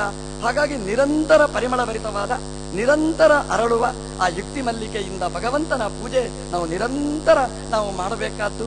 ಒಂದ್ಸಲ ಪಂಡರಾಪುರಕ್ಕೆ ಹೋಗಿದ್ದೆ, ವಿಠಲನ ದರ್ಶನ ಮಾಡಿ ನಾನು ಹೊರಗೆ ಬರ್ತಾ ಇದ್ದೆ. ನನ್ನ ಎದುರಿನಲ್ಲಿಯೇ ಆ ಮಾರ್ಕೆಟಿನಿಂದ ತುಳಸಿ ಮಾಲಿಕೆ ಒಬ್ಬ ತಕೊಂಡ, ಮಿಠಾಯಿ ತಕೊಂಡ, ಪೇಡ ತಕೊಂಡ, ವಿಠಲನಿಗೆ ಸಮರ್ಪಣೆ ಮಾಡಿದ. ಅಲ್ಲಿ ಭಕ್ತ ಸಮರ್ಪಣೆ ಮಾಡಿದ ಹೋದ. ಆದ್ರೆ ಅದೇ ತುಳಸಿ ಮಾಲೆ, ಅದೇ ಮಿಠಾಯಿ ಹಾಗೆ ವಾಪಸ್ ಬಂದು ಆ ಅಂಗಡಿಗೆ ಬಿತ್ತು. ಇನ್ನೊಬ್ಬ ಬಂದ, ಆ ತುಳಸಿ ಮಾಲೆ ತಕೊಂಡ, ಆ ಮಿಠಾಯಿ ತಕೊಂಡ, ವಿಠಲನಿಗೆ ಸಮರ್ಪಣೆ ಮಾಡಿದ, ಅದು ವಾಪಸ್ ಬಂತು. ನಾನು ನೋಡಿದೆ ಇದು 2ನೇ ಸಲ, ನೋಡ್ತಾ ಇದ್ದೇನೆ 3ನೇ ಸಲನೂ ಹಾಗೇನೆ ಆಯ್ತು. ಒಂದೇ ತುಳಸಿ ಮಾಲೆ, ಒಂದೇ ಮಿಠಾಯಿ, ಆ ವಿಠಲನಿಗೆ ಹೋಗಿ 3 ಬಾರಿ ಹೋಗಿ ಬಂತು. ವಿಠಲ ತಿಂದ, ಮಾಲೆ ಹಾಕಿಸಿಕೊಂಡ. ನನಗೆ ನಗು ಬಂತು. ನಾನು ಸುಮ್ಮನೆ ನಕ್ತಿ ಹೇಳಿದೆ, ನಮ್ಮ ಹುಡುಗರ ಹತ್ರ ಹೇಳಿದೆ, ಏನ್ರಿ ಇದೇ ಇದು ಬಿಸಿನೆಸ್ ಅಂತ. ಅಲ್ಲಿ ಪಕ್ಕದವನಿಗೆ ನನ್ನ ಭಾಷೆ ಕೇಳಿತ್ತು. ಅವ ಏನ್ ಹೇಳ್ದ ಗೊತ್ತಾ, ಸ್ವಾಮಿ ನಗುಬೇಡಿ ಅಂತ ಹೇಳಿದ, ನನಗೆ ಉಪದೇಶ ಮಾಡಿದ. ಅವನು ಹಾಕಿದ್ದು ತುಳಸಿ ಮಾಲೆ ಇದು ಅಲ್ಲ, ಮಿಠಾಯಿ ಅಲ್ಲ. ಅವನು ಸಮರ್ಪಣೆ ಮಾಡಿದ್ದು ತುಳಸಿಯ ಮೂಲಕ, ಮಿಠಾಯಿಯ ಮೂಲಕ ತನ್ನ ಭಾವವನ್ನು ವಿಠಲನಿಗೆ ಸಮರ್ಪಣೆ ಮಾಡಿದನೇ ಹೊರತು ಈ ಹೊರಗಿನ ಭಾವವನ್ನು ಅಲ್ಲ. ಆದ್ರಿಂದ ವಿಠಲ ಇದನ್ನು ಸ್ವೀಕಾರ ಮಾಡಿದ್ದಾನೆ. ನೀವು ಬರೀ ಹೊರಗಿನ ದ್ರವ್ಯ ಸಮರ್ಪಣೆ ಮಾಡ್ತೀರಿ, ಅದಲ್ಲ. ಒಳಗಿನ ಪುಷ್ಪ ಅದು ವಿಠಲನಿಗೆ ತುಂಬಾ ಇಷ್ಟ. ತುಳಸಿ ಸಮರ್ಪಣೆ ಮಾಡುವಾಗ ಒಳಗಿನ ಮನಪುಷ್ಪವನ್ನು ಭಗವಂತನಿಗೆ ಸಮರ್ಪಣೆ ಮಾಡಿದ. ನಾನು ಹೇಳೋದು ಇಷ್ಟೇ, ಯುಕ್ತಿ ಮಲ್ಲಿಕಾ ಸಮರ್ಪಣೆ ಮಾಡುವಾಗ ಅದರಲ್ಲಿ ಮನಪುಷ್ಪ ಅದರಲ್ಲಿ ಸೇರಿಕೊಂಡಿತು ಅಂತಾದ್ರೆ ಆ ಯುಕ್ತಿ ಮಲ್ಲಿಕೆಯನ್ನು ನಮ್ಮ ದೇವರು ವಾದಿರಾಜರ ಮೂಲಕ, ಶ್ರೀಮದ್ ಆಚಾರ್ಯರ ಮೂಲಕ, ಆ ಹಯಗ್ರೀವ, ಆ ವರಾಹದೇವರು, ಆ ಉಡುಪಿಯ ಕೃಷ್ಣ ಅದನ್ನು ಖಂಡಿತವಾಗಿ ಸ್ವೀಕಾರ ಮಾಡ್ತಾನೆ. ಅದರಿಂದ ಈ ಪುಸ್ತಕವನ್ನು ಮನೆಯಲ್ಲಿಟ್ಟು ಪಾರಾಯಣ ಮಾಡಿ ಅರ್ಥ ಆಗದಿದ್ದವರಿಗೆ ಅರ್ಥ ಆಗಬೇಕು ಅನ್ನುವ ರೀತಿಯಲ್ಲಿ ಕನ್ನಡದಲ್ಲಿ ಭಾಷಾಂತರ ಮಾಡಿಸಿದ್ದಾರೆ ವಿಶ್ವವಲ್ಲಭರು. ಅವರ ದೊಡ್ಡ ಕೀರ್ತಿ. ಒಂದು ಬ್ರಹ್ಮರಥವನ್ನು ನಿರ್ಮಾಣ ಮಾಡಿ ದೊಡ್ಡ ಇತಿಹಾಸವನ್ನು ನಿರ್ಮಾಣ ಮಾಡಿದ್ದಾರೆ. ಬ್ರಹ್ಮರಥದಲ್ಲಿ ಕೃಷ್ಣನನ್ನು ಕೂಡಿಸಿದ ಉತ್ಸವ ಮಾಡಿದ ಇತಿಹಾಸ, ಮತ್ತೊಂದು ಇತಿಹಾಸ. ಬ್ರಹ್ಮರಥದಲ್ಲಿ ಕೂಡಿದ ಕೃಷ್ಣನಿಗೆ ಯುಕ್ತಿ ಮಲ್ಲಿಕೆಯ ಸಮರ್ಪಣೆಯ ಮತ್ತೊಂದು ಐತಿಹಾಸಿಕವಾದ ಸೇವೆ ವಿಶ್ವವಲ್ಲಭರಿಂದ ನಿರಂತರವಾಗಿ ನಡೆದಿರತಕ್ಕಂತಹದ್ದು. ಈ ಸೇವೆಯಲ್ಲಿ ಶೇಷಗಿರಿ ಆಚಾರ್ಯರು ತಮ್ಮನ್ನು ಸಮರ್ಪಣೆ ಮಾಡಿಕೊಂಡಿದ್ದಾರೆ. ತನ್ನ ಜೀವನವನ್ನೇ ಅದಕ್ಕೆ ಮುಡುಪಾಗಿಟ್ಟಿದ್ದಾರೆ. ಅದಕ್ಕೆ ಅವರ ಕೊನೆಯ ಮಾತಿನ ಬಳಿಕ ಕಣ್ಣಲ್ಲಿ ಬಂದ ನೀರೇ ಇದಕ್ಕೆ ನಿಜವಾಗಿರತಕ್ಕಂತಹ ಉದಾಹರಣೆ. ತನ್ನ ಜೀವನವನ್ನು ಅದಕ್ಕೆ ಮುಡುಪಾಗಿಟ್ಟಿದ್ದಾರೆ ಅಂತಂದ್ರೆ ರಾತ್ರಿ ಹಗಲು ಅದರ ಚಿಂತನೆ ಮಾಡಿದ ಶೇಷಗಿರಿ ಆಚಾರ್ಯರಿಂದ ನಿರಂತರ ಇಂತಹ ಜ್ಞಾನ ಸತ್ರಗಳು ನಡೆಯಲಿ. ಇದರಲ್ಲಿ ಅನೇಕ ವಿದ್ವಾಂಸರು ಭಾಗವಹಿಸಿದ್ದಾರೆ, ಅವರಿಂದಲೂ ಈ ಸೇವೆ ನಡೆಯಲಿ. ಇದನ್ನೆಲ್ಲ ಜೋಡಿಸಿರತಕ್ಕ ವಿಜಯೇಂದ್ರರಾಚಾರ್ಯರ ಪುಣ್ಯ ಅದು ದೊಡ್ಡ ಪುಣ್ಯ. ಅವರಿಂದ ಇಂತಹ ಕೆಲಸಗಳು ನಿರಂತರ ಆಗಲಿ ಅಂತ ಹೇಳ್ತಾ ಕೃಷ್ಣ. ಉತ್ತಮ ಅನುಗ್ರಹ ಸಂದೇಶದಿಂದ ಹರಸಿದ ಗುರುಗಳಿಗೆ ವಂದನೆಗಳು. ಮುಂದೆ ಕೃಷ್ಣಾಪುರ ಮಠಾಧೀಶರಾದ ವಿದ್ಯಾಸಾಗರ ತೀರ್ಥ ಶ್ರೀಪಾದರು ತಮ್ಮ ಅನುಗ್ರಹ ಸಂದೇಶ ನೀಡಬೇಕು ಅಂತ ಕೇಳಿಕೊಳ್ತಾ ಇದ್ದೇನೆ. ಯುಕ್ತಿ ಮಲ್ಲಿಕದ ಅನೇಕ ಶ್ಲೋಕಗಳು ಇವರಿಗೆ ಮುಖೋದ್ಗತ. ಅನೇಕರು ಇಲ್ಲಿ ತಮ್ಮ ಪರ್ಯಾಯದ ಪ್ರಸಂಗದಲ್ಲಿ ಯುಕ್ತಿ ಮಲ್ಲಿಕಾ ಪ್ರವಚನ ಮಾಡ್ತಾ ಇದ್ರೆ ಅದರ ಪಾಠಶುದ್ಧಿಗಳು ವಿಶ್ವೋತ್ತಮ ತೀರ್ಥರು ಏನ್ ಹೇಳ್ತಾ ಇದ್ರು ಅದನ್ನು ಹೇಳ್ತಾ ಇದ್ರು. ಅವರು ಯಾವ ಪಾಠಶುದ್ಧಿಗಳನ್ನು ಹೇಳಿದ್ದಾರೋ ಇವತ್ತು ಸೋದೆ ಮಠದ ಪುಸ್ತಕದಲ್ಲಿ ಅದೆಲ್ಲ ಉಪಲಬ್ಧವಾಗಿ ಮುದ್ರಿತವಾಗಿದೆ. ಆದ್ರಿಂದ ವಿದ್ಯಾಸಾಗರ ತೀರ್ಥರ ಮನಸ್ಸಿಗೂ ಬರುವಂತಹ ಒಂದು ಸತ್ಕರ್ಮ ವಿಶ್ವವಲ್ಲಭ ತೀರ್ಥ ಶ್ರೀಪಾದಂಗಳ ಬನಿಂದ ನಡೆದಿದೆ ಅಂತ ನಾವು ಭಾವಿಸ್ತಾ ಇದ್ದೇವೆ. ಅವರು ತಮ್ಮ ಅನುಗ್ರಹ ಸಂದೇಶ ನೀಡಿ ಹರಿಸಬೇಕು ಅಂತ ಕೇಳಿಕೊಳ್ತಾ ಇದ್ದೇನೆ.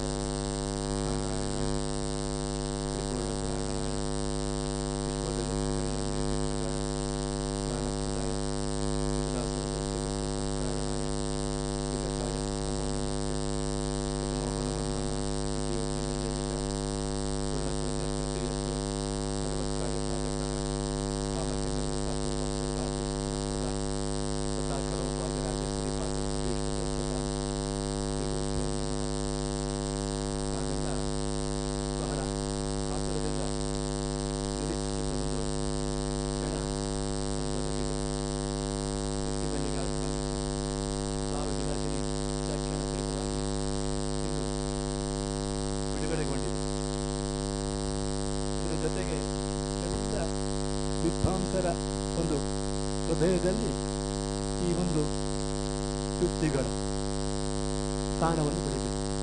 ಅದರಿಂದ ನಮಗೆ ಮತ್ತು ಶಾಸ್ತ್ರದಲ್ಲಿ ವಿಶೇಷವಾದಂತಹ ಸಾಹಿತ್ಯ. ಈ ಕೃತಿಯನ್ನು ರಚನೆ ಮಾಡಿದಂತಹ ವಾದಿರಾಜನಿಗೆ ವಿಶೇಷವಾದಂತಹ ಒಂದು ಸಂತೋಷ. ವಾದಿರಾಜರ ಕೃತಿಗಳು ಅಂತ ಹೇಳಿದರೆ ನಿಜಕ್ಕೂ ಅವರ ಒಂದು ಸ್ವರೂಪ ಇದ್ದಾಗೆ ಎಲ್ಲ ಮೇಲ್ನೋಟಕ್ಕೆ ಅಥವಾ ಒಂದು ಅರ್ಥ ಮಾತ್ರ ಇರತಕ್ಕಂಥ ಪದಗಳಲ್ಲಿ ಅವರು ಪ್ರಯೋಗ ಮಾಡುವಾಗ ಅಪೂರ್ವವಾಗಿ ತುಂಬಿಸಿ ಪ್ರಯೋಗ ಮಾಡಿದ್ದಾರೆ. ಆ ಪದಗಳ ಅರ್ಥಗಳನ್ನೆಲ್ಲ ನಾವು ಒಂದೇ ಬಾರಿಗೆ ಅಥವಾ ಒಂದೇ ಸರ್ತಿ ನೋಟದಿಂದ ಎಲ್ಲ ಅರ್ಥ ತಿಳ್ಕೊಳ್ಬೋದು. ಇದು ಸಾಧ್ಯವಲ್ಲ. ಅವರ ಒಂದು ಉಪಾಸನೆಯಿಂದ, ಅವರ ಒಂದು ವಿಶೇಷ ಅನುಗ್ರಹದಿಂದ ಕಾಲಕ್ರಮದಲ್ಲಿ ಅನೇಕ ಅರ್ಥಗಳು ಸ್ಮರಣ ಆಗ್ಬೋದು ವಿನಃ ಎಲ್ಲ ಅರ್ಥಗಳು ಒಂದೇ ಬಾರಿಗೆ ತೋರ್ತದೆ ಎಂದು ಹೇಳುವುದು ಖಂಡಿತ ಅವರ ಗ್ರಂಥದಲ್ಲಿ ನಾವು ನಿರೀಕ್ಷೆ ಮಾಡುವ ಹಾಗೆ. ಯಾಕೆಂದು ಕೇಳಿದರೆ ಪದಗಳಲ್ಲಿ ಅವರ ಗ್ರಂಥಗಳಿಗೆ ಅರ್ಥ ಒಂದು ವಿಶಿಷ್ಟ ಅರ್ಥ ಇರ್ತದೆ ಅಂತ ಹೇಳೋದನ್ನು ನಾವು ಪ್ರಸಿದ್ಧವಾಗಿ ನಾವು ಹೇಳ್ತೇವೆ. ಯಾವುದು ಕೇಳಿದ್ರೆ ವಾದಿರಾಜರು ವೇದಗಳಿಗೆ ಪರಸ್ಪರ ಮೇಲ್ನೋಟಕ್ಕೆ ಅರ್ಥ ವಿರೋಧ ಬಂದಾಗ ಯಾವ ಒಂದು ಯುಕ್ತಿ ಚಾತುರ್ಯದಿಂದ ಅವರ ಇದನ್ನು ವೇದಾರ್ಥಗಳ ಒಂದು ವಿರೋಧವನ್ನು ಪರಿಹಾರ ಮಾಡ್ಬೋದು ಅಂತ ಹೇಳೋದನ್ನು ತೋರಿಸಿಕೊಟ್ಟಿದ್ದಾರೆ. ಅದನ್ನು ಹೇಳುವಾಗ ಯುಕ್ತಿ ಮಲ್ಲಿಕೆಯಲ್ಲಿ ಬರ್ತದೆ, ಕೃಷ್ಟಿಯೋರ್ ಮಿತೋರ್ ವಿರೋಧಿ ಅತ್ವೇಕಾಂ ಅಪರಾಮುಖೀಂ ವಿರೋಧ ಶಾಂತಿಂ ಕುರ್ಯಾತ್ ವಿನಾ ಲಿಂಚ ಕುಮಾರ ಖಾನ್ ತೃಣಮಿಣ್ಯಾಕದಾನೇನ ಕೃತ್ವ ಅರ್ಥಾಂತರ ಲಾಲಸಾಂ ತತ ಪ್ರಚಾವೇದ ಏಕಂ ಕೃದ್ಧಾಪ್ಯನ್ಯ ಅಧ್ವನೋ ವಿಷಯ ಅಂತ ಹೇಳಿ ಇಲ್ಲಿ ಅವರು ಎರಡು ಗೃಷ್ಟಿಪದ ಪ್ರಯೋಗ ಮಾಡಿದ್ದಾರೆ. ಬರೀ ದೇನು ಅಂತ ಹೇಳಲಿಲ್ಲ, ಗೃಷ್ಟಿಪದವನ್ನು ಪ್ರಯೋಗ ಮಾಡಿದ್ದಾರೆ. ಈ ಪದದ ವೈಶಿಷ್ಟ್ಯ ಏನು? ದೇನು ಶಬ್ದವನ್ನೇ ದೇನುವರು ವಿಧೋರು ವಿರೋಧಿ ಎಂದು ಹೇಳಿದು ಬಿಡ್ಬಿಟ್ಟು ದೃಷ್ಟಿಯವರು ಮಿತವರು ವಿರೋಧಿ ಯಾಕೆ ಹೇಳಿದ್ರು? ಕೋಶಗಳೆಲ್ಲ ನೋಡಿದ್ರೆ ನಮಗೆ ಕಾಣ್ತದೆ. ಆವಾಗ ದೇನು ಶಬ್ದಕ್ಕೆ ಅರ್ಥ ಏನು ವಿಶೇಷ ಕೊಟ್ಟಿದ್ದಾರೆ, ದೃಷ್ಟಿ ಶಬ್ದಕ್ಕೆ ಅನುಷ್ಠ ಏನು ವಿಶೇಷ ಕೊಟ್ಟಿದ್ದಾರೆ. ದನ ಎರಡು ಕೂಡ ದನ ಅಷ್ಟೇ ಮಾತ್ರ ಅರ್ಥವ ಅಲ್ಲ. ನಿಮ್ಮ ಕೋಶಗಳಲ್ಲೆಲ್ಲ ದೇನು ನಮ ಪ್ರಸೂತಿಕ ಹೊಸದಾಗಿ ಕರು ಹಾಕಿತ್ತು ಅಂತ ಅರ್ಥ. ಆದರೆ ದೃಷ್ಟಿಗೆ ಸಕೃತ್ ಪ್ರಸೂತ ಗೌರ ದೃಷ್ಟಿ ಒಂದಾವರ್ತಿ ಪ್ರಥಮಾವರ್ತಿ ಯಾವುದು ಕರು ಹಾಕಿದ್ದು ದನ, ಮೊದಲಾವರ್ತಿಗೆ ಕನ ಹೊಸದಾಗಿ ಹೊರ ಹಾಕಿದ್ದು ಅಂತ ಹೇಳಿದ್ರೆ ಅನೇಕ ವರ್ತಿ ಹಾಕಿರ್ಬೋದು. ಇದು ಹೊಸದಾಗಿ ಇದು ಈಗ ತಾನೇ ಹಾಕಿದ್ದು ನವಪ್ರಸೂತಿಕ ಅಂತ ಅಷ್ಟೇ ಅವಸ್ಥೆ ಹೇಳೋದು. ಸಕೃತ್ ಪ್ರಸೂತ ಗೌರ ದೃಷ್ಟಿ ಮೊದಲಾವರ್ತಿಗೆ ಕರು ಹಾಕಿದ್ದು ದನ ಅಂತ ಅರ್ಥ. ನಮಗೆ ಅನೇಕರಿಗೆ ದನ ಬೇಕಾಗಿದೆ ಹೌದು, ಆದರೆ ದನ ಹೆಚ್ಚೆಚ್ಚು ಅದು ಕರು ಹಾಕಿದ ಮೇಲೆ ನಮಗೆ ಕಾಣಿಸ್ತದೆ. ಮತ್ತೆ ಕೊನೆಗೆ ಅಂದ್ರೆ ಕಡೆ ಕಂಜಿ ತಾನು ಹೇಳ್ತಾರೆ. ಅದು ಬಂದ ಹಾಗೆ ನಮಗೆ ವೈರಾಗ್ಯ ಬರ್ತದೆ. ಯಾಕೆ ದನ ಇನ್ನು ಮುಂದೆ ಕರು ಹಾಕಿದ್ದು ಇನ್ನೇನು ಕರು ಹಾಕಲಿಕ್ಕಿಲ್ಲ, ಆದ ಕಾರಣ ನಾವು ದನವನ್ನು ಕೊಡು, ಯಾರಿಗಾದ್ರೂ ಕೊಡುವ ಅಂತ ಹೇಳೋದು ಒಂದು ಮನಸ್ಸು ಮಾಡ್ತೇವೆ. ಆದ್ರೆ ಇಲ್ಲಿ ಹಾಗಿಲ್ಲ. ಇದು ಗೃಷ್ಟಿ ಎಂತದ್ದು ಕೇಳಿದ್ರೆ ನಾವು ಸಕೃತ್ ಪ್ರಸೂತ ಒಂದಾವರ್ತಿ ಮಾತ್ರ ಕರು, ಇದು ಪ್ರಥಮ ಬಾರಿಗೆ ಕರು ಹಾಕಿದ್ದು. ಇನ್ನು ಅನೇಕ ಕರು ಹಾಕಲಿಕ್ಕೆ ಇದೆ. ಅಂತಹ ಗೋವುಗಳನ್ನು ನಾವು ವಿರೋಧ ಬಂದ್ರೆ ಏನು ನಾಶ ಮಾಡುವುದಿಲ್ಲ, ಅಲ್ಲ ಯಾರಿಗಾದ್ರೂ ಕೊಟ್ಟು ನಾವು ಭಾರ ಕಳ್ಕೊಳ್ಬಾ, ಈ ಎರಡು ದನಗಳ ಗಲಾಟೆ ಬೇಡ. ಇಲ್ಲ ಇಲ್ಲಿ ಆಸೆ ಉಂಟು. ಯಾಕೆ ಕೇಳಿದ್ರೆ ಇನ್ನೂ ಕರು ಹಾಕ್ತದೆ, ಇನ್ನೂ ನಮಗೆ ಹಾಲು ಕೊಡ್ತದೆ, ಆ ಒಂದು ಆ ಅಭಿಪ್ರಾಯ ಇರುವುದರಿಂದ ಇಂತಹ ದನಗಳು ನಾವು ಖಂಡಿತವಾಗಿ ನಾವು ಏನಾದ್ರೂ ವಿರೋಧ ಶಾಂತಿ ಮಾಡಿ ನಾವು ಇಟ್ಕೊಳ್ಬೇಕು ಅಂತ ಅರ್ಥ. ಇದನ್ನು ತ್ಯಾಗ ಮಾಡುವ ಉದ್ದೇಶ ಇಲ್ಲ ಈ ಗೋವುಗಳನ್ನು. ಯಾಕೆ ಇನ್ನು ಈಗ ತಾನೇ ಹೊಸತು, ಈಗ ಮೊದಲು ಕರು ಹಾಕಿದೆ, ಇನ್ನು ಮೇಲೆ ಇನ್ನೂ ಅನೇಕ ಕರುಗಳನ್ನು ಹಾಕ್ಲಿಕ್ಕಿದೆ, ಅನೇಕ ಹಸಿ ಕಾಲು ಹರಿಲಿಕ್ಕಿದೆ, ಹಾಲು ಕರೀಲಿಕ್ಕಿದೆ. ಆ ಕಾರಣದಿಂದ ಅಂತಹ ಒಂದು ಗೋವುಗಳನ್ನು ನಾವು ಏನಾಯ್ತು ಏನು ಮಾಡಿದ್ರು ಮತ್ತೊಬ್ಬರಿಗೆ ಕೊಳ್ಳಿಕ್ಕೆ ನಾವು ತಯಾರಿರೋದಿಲ್ಲ. ಅದರ ಏನಾದ್ರೂ ವಿರೋಧ ಶಾಂತಿ ಮಾಡಿಯೇ ನಾವು ಇಟ್ಟುಕೊಳ್ಬೇಕು ಅಂತ ಹೇಳ್ತಕ್ಕಂಥ ಒಂದು ವೈಶಿಷ್ಟ್ಯ, ಅರ್ಥ ವೈಶಿಷ್ಟ್ಯ ಅಂದ್ರೆ ದೃಷ್ಟಿ ಶಬ್ದ ಪ್ರಯೋಗ ಮಾಡಿ ದೇನುವರ ವಿರೋಧಿ ಹಾಗೆ ಹೇಳಿಲ್ಲ ಅವರು, ದೃಷ್ಟಿಯವರು ಮಿತವರು ವಿರೋಧಿ ಹೇಳಿದ್ದಾರೆ. ಆ ಒಂದು ದೃಷ್ಟಿ ಬರದಿಂದ ಅರ್ಥ ವೈಶಿಷ್ಟ್ಯ ಇದೆಲ್ಲ ನಮಗೆ ಒಂದೇ ಸರ್ತಿಗೆ ತೋರುತ್ತಲ್ಲ. ಇಲ್ಲ, ವ್ಯಾಕರಣ ವಿಚಾರ ಮಾಡಬೇಕು. ಪ್ರತಿಯೊಂದು ಯಾವುದು ಇದನ್ನು ವಿಚಾರ ಮಾಡಿದರೆ ಮತ್ತೆ ಅವರ ವಿಶೇಷ ಅನುಗ್ರಹ ಇದ್ರೆ ಮಾತ್ರ ಈ ಎಲ್ಲ ಅರ್ಥಗಳು ಅವರ ಶಬ್ದ ಬರೆದ ಒಂದು ಅರ್ಥಗಳು ನಮಗೆ ಆಗ್ತದೆ ವಿನಃ ಇಲ್ಲದಿದ್ದರೆ ಖಂಡಿತ ಆಗುವಂಥದ್ದಲ್ಲ. ಆ ಒಂದು ಕೃಷಿಗಳನ್ನು ಈಗ ಶ್ರೀಗಳವರು ಬಹಳ ವಿದ್ಯಾವ್ಯಾಯ ಅವಸರದಿಂದ ಸಾಧ್ಯವಾದಂಥ ಕರ್ಮ ಇದು ಕೆಲಸ. ಆ ಒಂದು ಯಾವುದು ರಾಜರಾಜರ ಕೃತಿಗಳ ಒಂದು ಅರ್ಥ ಪ್ರಕಟಣೆ, ಅನೇಕ ಅರ್ಥಗಳು ಇರಬಹುದು. ಆದರೆ ಇದರ ಮುಖದಿಂದ ಆ ಒಂದು ಸಮಾಜದಲ್ಲಿ ಇಷ್ಟರವರೆಗೆ ಆ ಒಂದು ಕೃತಿಗಳ ಬಗ್ಗೆ ಹೆಚ್ಚು ಪರಿಚಯ ಇರಲಿಲ್ಲ. ಈ ಒಂದು ಕೃತಿಗಳ ಹೆಚ್ಚು ಪರಿಚಯ ಆಗಲಿ, ಜನರೆಲ್ಲ ಹೆಚ್ಚು ರಾಜರು ಉಪಾಸನೆ ಮಾಡಿ ಈ ವಿಶೇಷಾರ್ಥಗಳನ್ನು ತಿಳಿದುಕೊಳ್ಳುವಂತಹ ಪರಿಸ್ಥಿತಿ ಬರಲಿ. ಆ ವಿಶೇಷಾರ್ಥಗಳನ್ನು ಸಜ್ಜನರು ತಮ್ಮ ಹೃದಯದಲ್ಲಿ ಇಟ್ಟುಕೊಂಡು ಆನಂದಿಸಿ ಎಲ್ಲ ಯಾರಿಗೆ ಭಕ್ತರಿಗೆ ಆ ಒಂದು ನಾಮೆಂದದು ವಿಶೇಷ ಒಂದು ಯಾವುದು ಕೃತಿಗಳನ್ನು ಹೇಳಿ ಶಾಸ್ತ್ರಾರ್ಥ ಪ್ರಮೇಯವನ್ನು ಅರ್ಥವಾಗುವಂತೆ ಸಮರ್ಥವಾಗಿ ನೀಡಲಿಕ್ಕೆ ಎದುರು ತಯಾರಾಗಲಿ ಅಂತ ಹೇಳುವ ಒಂದು ಅಪೇಕ್ಷೆ ನಾನು ಪಡಿತೇನೆ. ಯಾಕೆಂತ ಕೇಳಿದ್ರೆ ರಾಜರಾಜರ ಯುಕ್ತಿ ಚಾತುರ್ಯ ಅಂತ ಹೇಳುದು ಬಹಳವಾಗಿರ್ತದ್ದು. ನಮ್ಮ ಗುರುಗಳಾಗಿರತಕ್ಕಂತಹ ವಿಸ್ತೋತ್ತಮ ತೀರ್ಥರು ಹೇಳ್ತಾ ಇದ್ರು, ಅವ್ರಿಗೆ ಯಾವಾಗಲೂ ಹೇಳ್ತಾ ಇದ್ರು, ಇದು ರಾಜರ ಗ್ರಂಥಗಳಲ್ಲಿ ಬಂದಿರತಕ್ಕಂಥ ಅಪೂರ್ವ ಯುಕ್ತಿಗಳ ಒಂದು ಸಂಗ್ರಹ ಆಗಬೇಕು. ಇದಕ್ಕೆ ಒಬ್ಬೊಬ್ಬರು ಮಾಡತಕ್ಕದ್ದಲ್ಲ, ಅವರ ಹಿಂದಿನ ಯಾರು ರಾಜರಿಗಿಂತ ಹಿಂದಿನವರು ಹೇಳಿದ ಯುಕ್ತಿಗಳನ್ನು ಬಿಟ್ಟು ರಾಜರಾಜರ ಗ್ರಂಥಗಳಲ್ಲಿ ಬಂದಿರತಕ್ಕಂಥ ಯಾವುದು ಇದು ಯಾರು ಹೇಳದೇ ಇದ್ದಂತಹ ಯುಕ್ತಿಗಳನ್ನು ನಾವು ಅನೇಕ ಪಂಡಿತರು ಗುಡ್ಕೊಂಡು ಮಾಡಬೇಕಾಗ್ತದೆ ಅಂತ ಹೇಳಿದ್ರೆ ಅವರ ಒಂದು ಬಹಳ ದೊಡ್ಡ ಹಂಬಲ. ಅದಕ್ಕೆ ಇದು ಪ್ರೋತ್ಸಾಹ ನೀಡಿ ಆ ಒಂದು ಯಾವುದು ಶ್ರೀಗಳವರ ಒಂದು ಮನೋಭಾಷಣೆ ಅಂತ ಕೇಳಿದ್ರೆ ರಾಜರು ಹೇಳಿದಂತಹ ಅಪೂರ್ವ ಯುಕ್ತಿಗಳ ಸಂಗ್ರಹ ಒಂದು ನಮಗೆ ಎಲ್ಲರಿಗೂ ಸಿಗುವಂತೆ ಆಗಲಿ ಅಂತ ಹೇಳುವ ಕಾರಣದಿಂದ ಈ ಒಂದು ಗ್ರಂಥಗಳ ಪ್ರಕಟಣೆಯನ್ನು ನಾವೆಲ್ಲರೂ ಕೂಡ ಸ್ವಾಗತಿಸಬೇಕಾಗಿದೆ. ಶ್ರೀಗಳವರು ಮಾಡಿಸಿದ್ದಾರೆ. ಸಜ್ಜನರೆಲ್ಲರೂ ಕೂಡ ಈ ಒಂದು ಪ್ರತಿಯನ್ನು ಸ್ವೀಕಾರ ಮಾಡಿ ರಾಜರ ವಿಶೇಷ ಅನುಗ್ರಹಕ್ಕೆ ಮಾಡಲಾಗಲಿ. ನಮ್ಮ ವಿದ್ವಾಂಸರೆಲ್ಲ ಶೇಷಗಿರಿ ಆಚಾರ್ಯರು ಮತ್ತೆ ಉಳಿದವರು ನಮ್ಮ ವಿಜಯೇಂದ್ರಾಚಾರ್ಯರು ಬಹಳ ಪರಿಶ್ರಮದಿಂದ ಮಾಡಿದಂತಹ ಈ ಕೃತಿ ಎಲ್ಲ ಸಜ್ಜನರಿಗೆ ಪ್ರಿಯರಾಗಲಿ. ರಾಜರಿಗೆ ಬೇಕಾದಂತಹ ಯಾವುದು ಈ ಕೃತಿ ಇದರ ಒಂದು ಪಾಠದಿಂದ ರಾಜರ ವಿಶೇಷ ಅನುಗ್ರಹ ಖಂಡಿತವಾಗಿ ಪ್ರಾಪ್ತವಾಗ್ತದೆ. ದೇವರ ಅನುಗ್ರಹ ಕೂಡ, ರಾಜರ ಅನುಗ್ರಹ ಇದ್ದರೆ ಗುರುಗಳ ಅನುಗ್ರಹದಿಂದ ದೇವರ ಅನುಗ್ರಹ ಕೂಡ ಪ್ರಾಪ್ತವಾಗ್ತದೆ. ಆದ ಕಾರಣ ಎಲ್ಲ ಪಂಡಿತರು ಈ ಒಂದು ಕೃತಿಯನ್ನು ಸಂಗ್ರಹ ಮಾಡಲಿಕ್ಕೆ ಹಾರೈಸಿ ನನ್ನೆರಡು ಮಾತುಗಳನ್ನು ನಾನು ಮುಗಿಸ್ತೇನೆ. ಶ್ರೀಪಾದರಿಗೆ ವಂದನೆಗಳು. ಮುಂದೆ ಪರಮ ಪೂಜ್ಯ ವಿಶ್ವೇಶತೀರ್ಥ ಶ್ರೀಪಾದಂಗಳವರು ತಮ್ಮ ಅನುಗ್ರಹ ಸಂದೇಶ ನೀಡಬೇಕು ಅಂತ ಕೇಳ್ತಾ ಇದ್ದೇನೆ. ದೆಹಲಿಯಿಂದ ಹಳ್ಳಿಯ ತನಕ ವಾದಿರಾಜರ ಯುಕ್ತಿಮಲ್ಲಿಕೆಯ ಮಾತನ್ನ ಮಂತ್ರತುಲ್ಯವಾಗಿ ತಮ್ಮ ಮಂಗಳ ಆಚರಣೆಯ ಶ್ಲೋಕದ ಮೂಲಕ ಪ್ರಚಾರ ಮಾಡಿದ ಕೀರ್ತಿ ಅದು ವಿಶ್ವೇಶತೀರ್ಥ ಶ್ರೀಪಾದಂಗಳವರಿಗೆ. ಎಲ್ಲ ಕಡೆ ಆಚಾರ್ಯ ಪವನೋಸ್ಮಾಕಂ ಆಚಾರ್ಯಾಣೀಚ ಭಾರತಿ ದೇವೋ ನಾರಾಯಣ ಶ್ರೀಶಃ ದೇವಿ ಮಂಗಳ ದೇವತಾ ಅಂತ ಎಷ್ಟೋ ವಿದ್ವಾಂಸರಿಗೆ ಅದು ಎಲ್ಲಿ ಶ್ಲೋಕ ಅಂತ ವಿದ್ವಾಂಸರು ಕೂಡ ಕೆಲವೊಮ್ಮೆ ಕೇಳಿದ್ದುಂಟು ನಾನು ಸ್ವಾಮಿಗಳ ಜೊತೆ ಇದ್ದಾಗ. ಆದರೆ ಇವತ್ತು ಸಾಮಾನ್ಯ ಹಳ್ಳಿ ಜನಗಳು ಸ್ವಾಮಿಗಳ ಮಂಗಳಾಚರಣೆ ಏನು ಅಂತ ಅರ್ಥ ಮಾಡಿಕೊಂಡಿದ್ದಾರೆ. ಯುಕ್ತಿ ಮಲ್ಲಿಕೆಯನ್ನ ಹಳ್ಳಿ ಜನಗಳಿಗೂ ಮಂತ್ರತುಲ್ಯವಾಗಿ ದಾನ ಮಾಡಿದ ಕೀರ್ತಿ ಅದು ವಿಶ್ವೇಶತೀರ್ಥ ಶ್ರೀಪಾದಂಗಳವರದ್ದು ಅಂತ ಹೇಳ್ತಾ ಅವರು ತಮ್ಮ ಅನುಗ್ರಹ ಸಂದೇಶ ನೀಡಬೇಕು ಅಂತ ಕೇಳಿಕೊಳ್ತಾರೆ. ಆಚಾರ್ಯ ಪವನೋಸ್ಮಾಕಂ ಆಚಾರ್ಯಾನಿ ಚ ಭಾರತಿ ದೇವೋ ನಾರಾಯಣ ಶ್ರೀಶಃ ದೇವಿ ಮಂಗಲ ದೇವತಾ. ನಾವು ಚಿಕ್ಕಂದಿನಿಂದಲೂ ಕೂಡ ಯಾವಾಗ ಉಪನ್ಯಾಸ ಪ್ರಾರಂಭ ಮಾಡಿದೆವು ಅಂದಿನಿಂದಲೂ ಕೂಡ ಈ ಶ್ಲೋಕವನ್ನು ಹೇಳಿಯೇ ನಾನು ಪ್ರವಚನ ಮಾಡ್ತಾ ಇದ್ದೇನೆ. ಇದರಲ್ಲಿ ಆಚಾರ್ಯ ಪವನೋಸ್ಮಾಕ ವಾಯುದೇವರು, ನಮ್ಮೆಲ್ಲ ಜಗದ್ಗುರುಗಳು, ವಿದ್ಯಾದೇವಿ, ಆಚಾರ್ಯಾನೀತ ಭಾರತೀ ದೇವಿ, ವಿದ್ಯಾದೇವತೆ. ದೇವೋ ನಾರಾಯಣ, ಸರ್ವೋತ್ತಮನಾದ ಭಗವಂತ, ಗುಣಪರಿಪೂರ್ಣನಾದ ಪರಮಾತ್ಮ, ಜಗನ್ಮಾತೆಯಾದ ಲಕ್ಷ್ಮೀದೇವಿ. ಒಂದೇ ಶ್ಲೋಕದಲ್ಲಿ ರಾಜರು ಜಗನ್ಮಾತೆಯಾದ ಲಕ್ಷ್ಮೀದೇವಿ, ಜಗತ್ಪಿತನಾದ ಪರಮಾತ್ಮ, ಎಲ್ಲರಿಗೂ ಜಗದ್ಗುರುವಾದ ವಾಯುದೇವರು, ವಿದ್ಯಾದೇವತೆ, ಈ ನಾಲ್ಕರನ್ನು ಕೂಡ ಸೇರಿಸಿ ಒಂದು ಎಷ್ಟು ಸುಂದರವಾದ ಸ್ತೋತ್ರ ಮಾಡಿದ್ದಾರೆ. ನನಗೆ ಚಿಕ್ಕಂದಿನಿಂದಲೇ ಇದರಿಂದ ಒಳ್ಳೆ ಸ್ಫೂರ್ತಿ ಬಂದು ಮಂಗಲಾಚರಣೆಯಲ್ಲಿ ವಾದಿರಾಜರ ಯುಕ್ತಿಮಲ್ಲಿಕೆಯಲ್ಲಿರುವ ಈ ಕೃತಿಯನ್ನೇ ಆರಂಭಿಸಿ ನಾನು ಪ್ರವಚನ ಮಾಡ್ತಾ ಇದ್ದೇನೆ.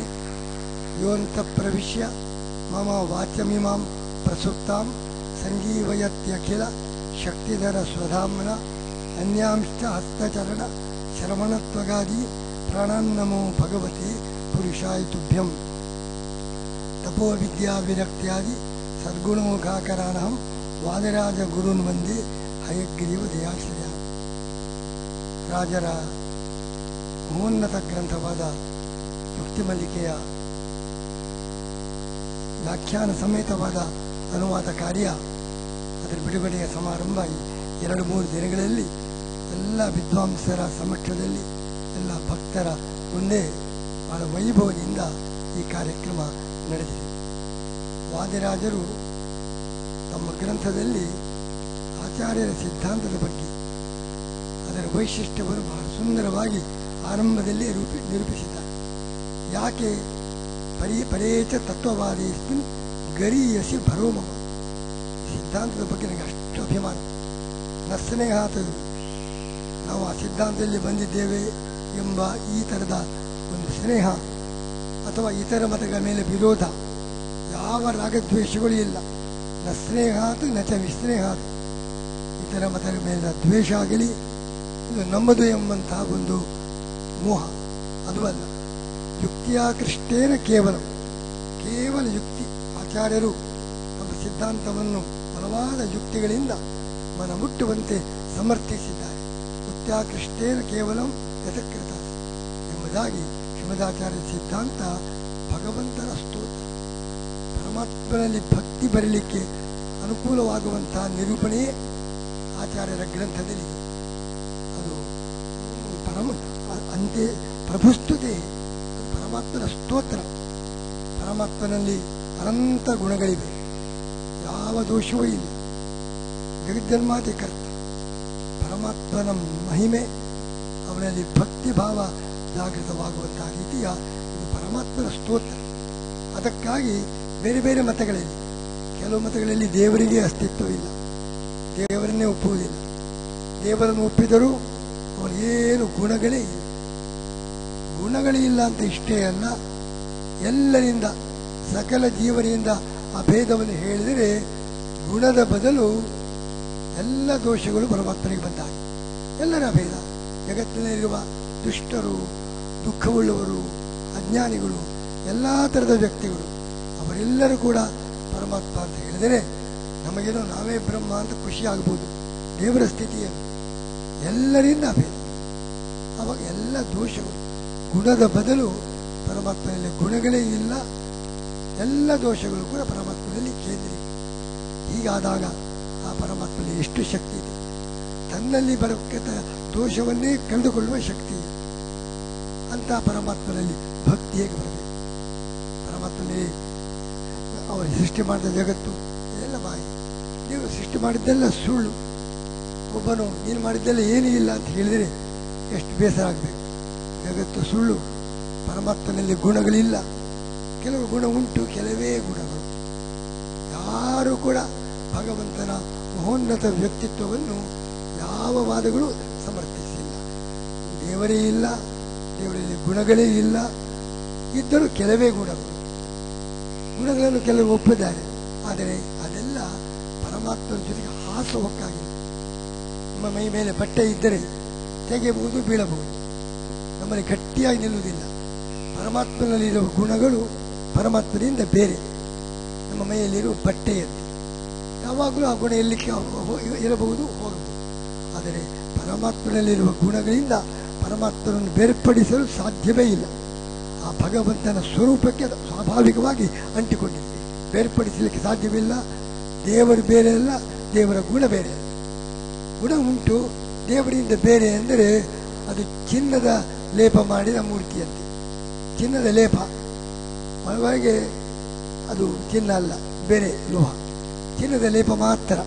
ಅದರಂತೆ ಪರಮಾತ್ಮನಲ್ಲಿರುವ ಗುಣಗಳು ಪರಮಾತ್ಮನಿಂದ ಬೇರೆ ಅಂತ ಗುಣಗಳು ಉಂಟು ಅಂತ ಹೇಳಿಬಿಟ್ರೆ ಚಿನ್ನದ ಲೇಪವುಳ್ಳ ಒಂದು ಮೂರ್ತಿ ಇದ್ದಂತೆ. ಅದನ್ನು ಶ್ರೀಮದಾಚಾರ್ಯರು ಪರಮಾತ್ಮನಲ್ಲಿರುವ ಗುಣಗಳನ್ನು ಪರಮಾತ್ಮನಿಂದ ಬೇರ್ಪಡಿಸಲಿಕ್ಕೆ ಸಾಧ್ಯವೇ ಇಲ್ಲ, ಅದು ಸ್ವಾಭಾವಿಕ, ಅವನ ಸ್ವರೂಪ. ಇಷ್ಟು ಅಂದರೆ ಭಗವಂತ ಅಂದರೆ ಚಿನ್ನದ ಲೇಪ ಅಲ್ಲ, ಚಿನ್ನದ ಮೂರ್ತಿ. ಅಡಿಯಿಂದ ಮುಡಿಯವರೆಗೂ ಚಿನ್ನವೇ, ಚಿನ್ನ ಬಿಟ್ಟು ಬೇರೆ ಇಲ್ಲವೇ ಇಲ್ಲ. ಈ ರೀತಿಯಾಗಿ ಭಗವಂತನ ಮಹಿಮೆಗಳನ್ನು, ಅವನ ಅನಂತ ಗುಣಪೂರ್ಣತೆಯನ್ನು ಅಷ್ಟು ಸಮರ್ಥವಾಗಿ ಯುಕ್ತಿಗಳಿಂದ ಪ್ರಮಾಣಗಳಿಂದ ಸಮರ್ಥನೆ ಮಾಡಿದ ಶ್ರೀಮದಾಚಾರ್ಯರ ಸಿದ್ಧಾಂತ ಅದು ಭಗವಂತನ ಮಹಿಮೆಯ ವರ್ಣನೆ, ಭಗವಂತನ ಸ್ತೋತ್ರ, ಭಗವಂತನಲ್ಲಿ ಭಕ್ತಿ ಭಾವವನ್ನು ಜಾಗೃತಗೊಳಿಸುವುದು. ಅದಕ್ಕಾಗಿ ನಾನು ಅದನ್ನು ಸ್ವೀಕಾರ ಮಾಡಿದ್ದೇನೆ, ಬರೀ ಒಂದು ರಾಗದ್ವೇಷಗಳಿಂದ ಅಲ್ಲ ಎಂಬುದನ್ನು ತಮ್ಮ ಯುಕ್ತಿಮಲ್ಲಿಕಾ ಗ್ರಂಥದಲ್ಲಿ ಅಷ್ಟು ಸಮರ್ಥವಾಗಿ ಶ್ರೀಮದಾಚಾರ್ಯರ ಸಿದ್ಧಾಂತದ ಮಹಿಮೆಯನ್ನು ಅವರು ವರ್ಣಿಸಿದ್ದಾರೆ. ಜೊತೆಗೆ ಆ ಕಾಲದಲ್ಲಿ ಅವರಿಗೆ ಅನೇಕ ವಿರೋಧಗಳು, ಅದನ್ನು ಕೂಡ ಎದುರಿಸಿದ್ದಾರೆ. ಸರ್ಕಾರದ ವಿರೋಧ, ರಾಜನ ವಿರೋಧ. ರಾಜನಿಗೆ ದಿಟ್ಟವಾಗಿ ಉತ್ತರ ಕೊಟ್ಟಿದ್ದಾರೆ. ಧಾರಣೇವ ಓಕಸಿ ಪಾರಣೇವ ತಾಪಸೋ ಭೂಪ ಸೋಬಸ. ಏ ರಾಜ ಭೂಪ, ಇದೇನು ವಿರೋಧ ಮಾಡು, ನಮಗೆ ನೀನು ಹಂಗಿಲ್ಲ, ಅಗತ್ಯ ಯಾವುದೂ ಇಲ್ಲ.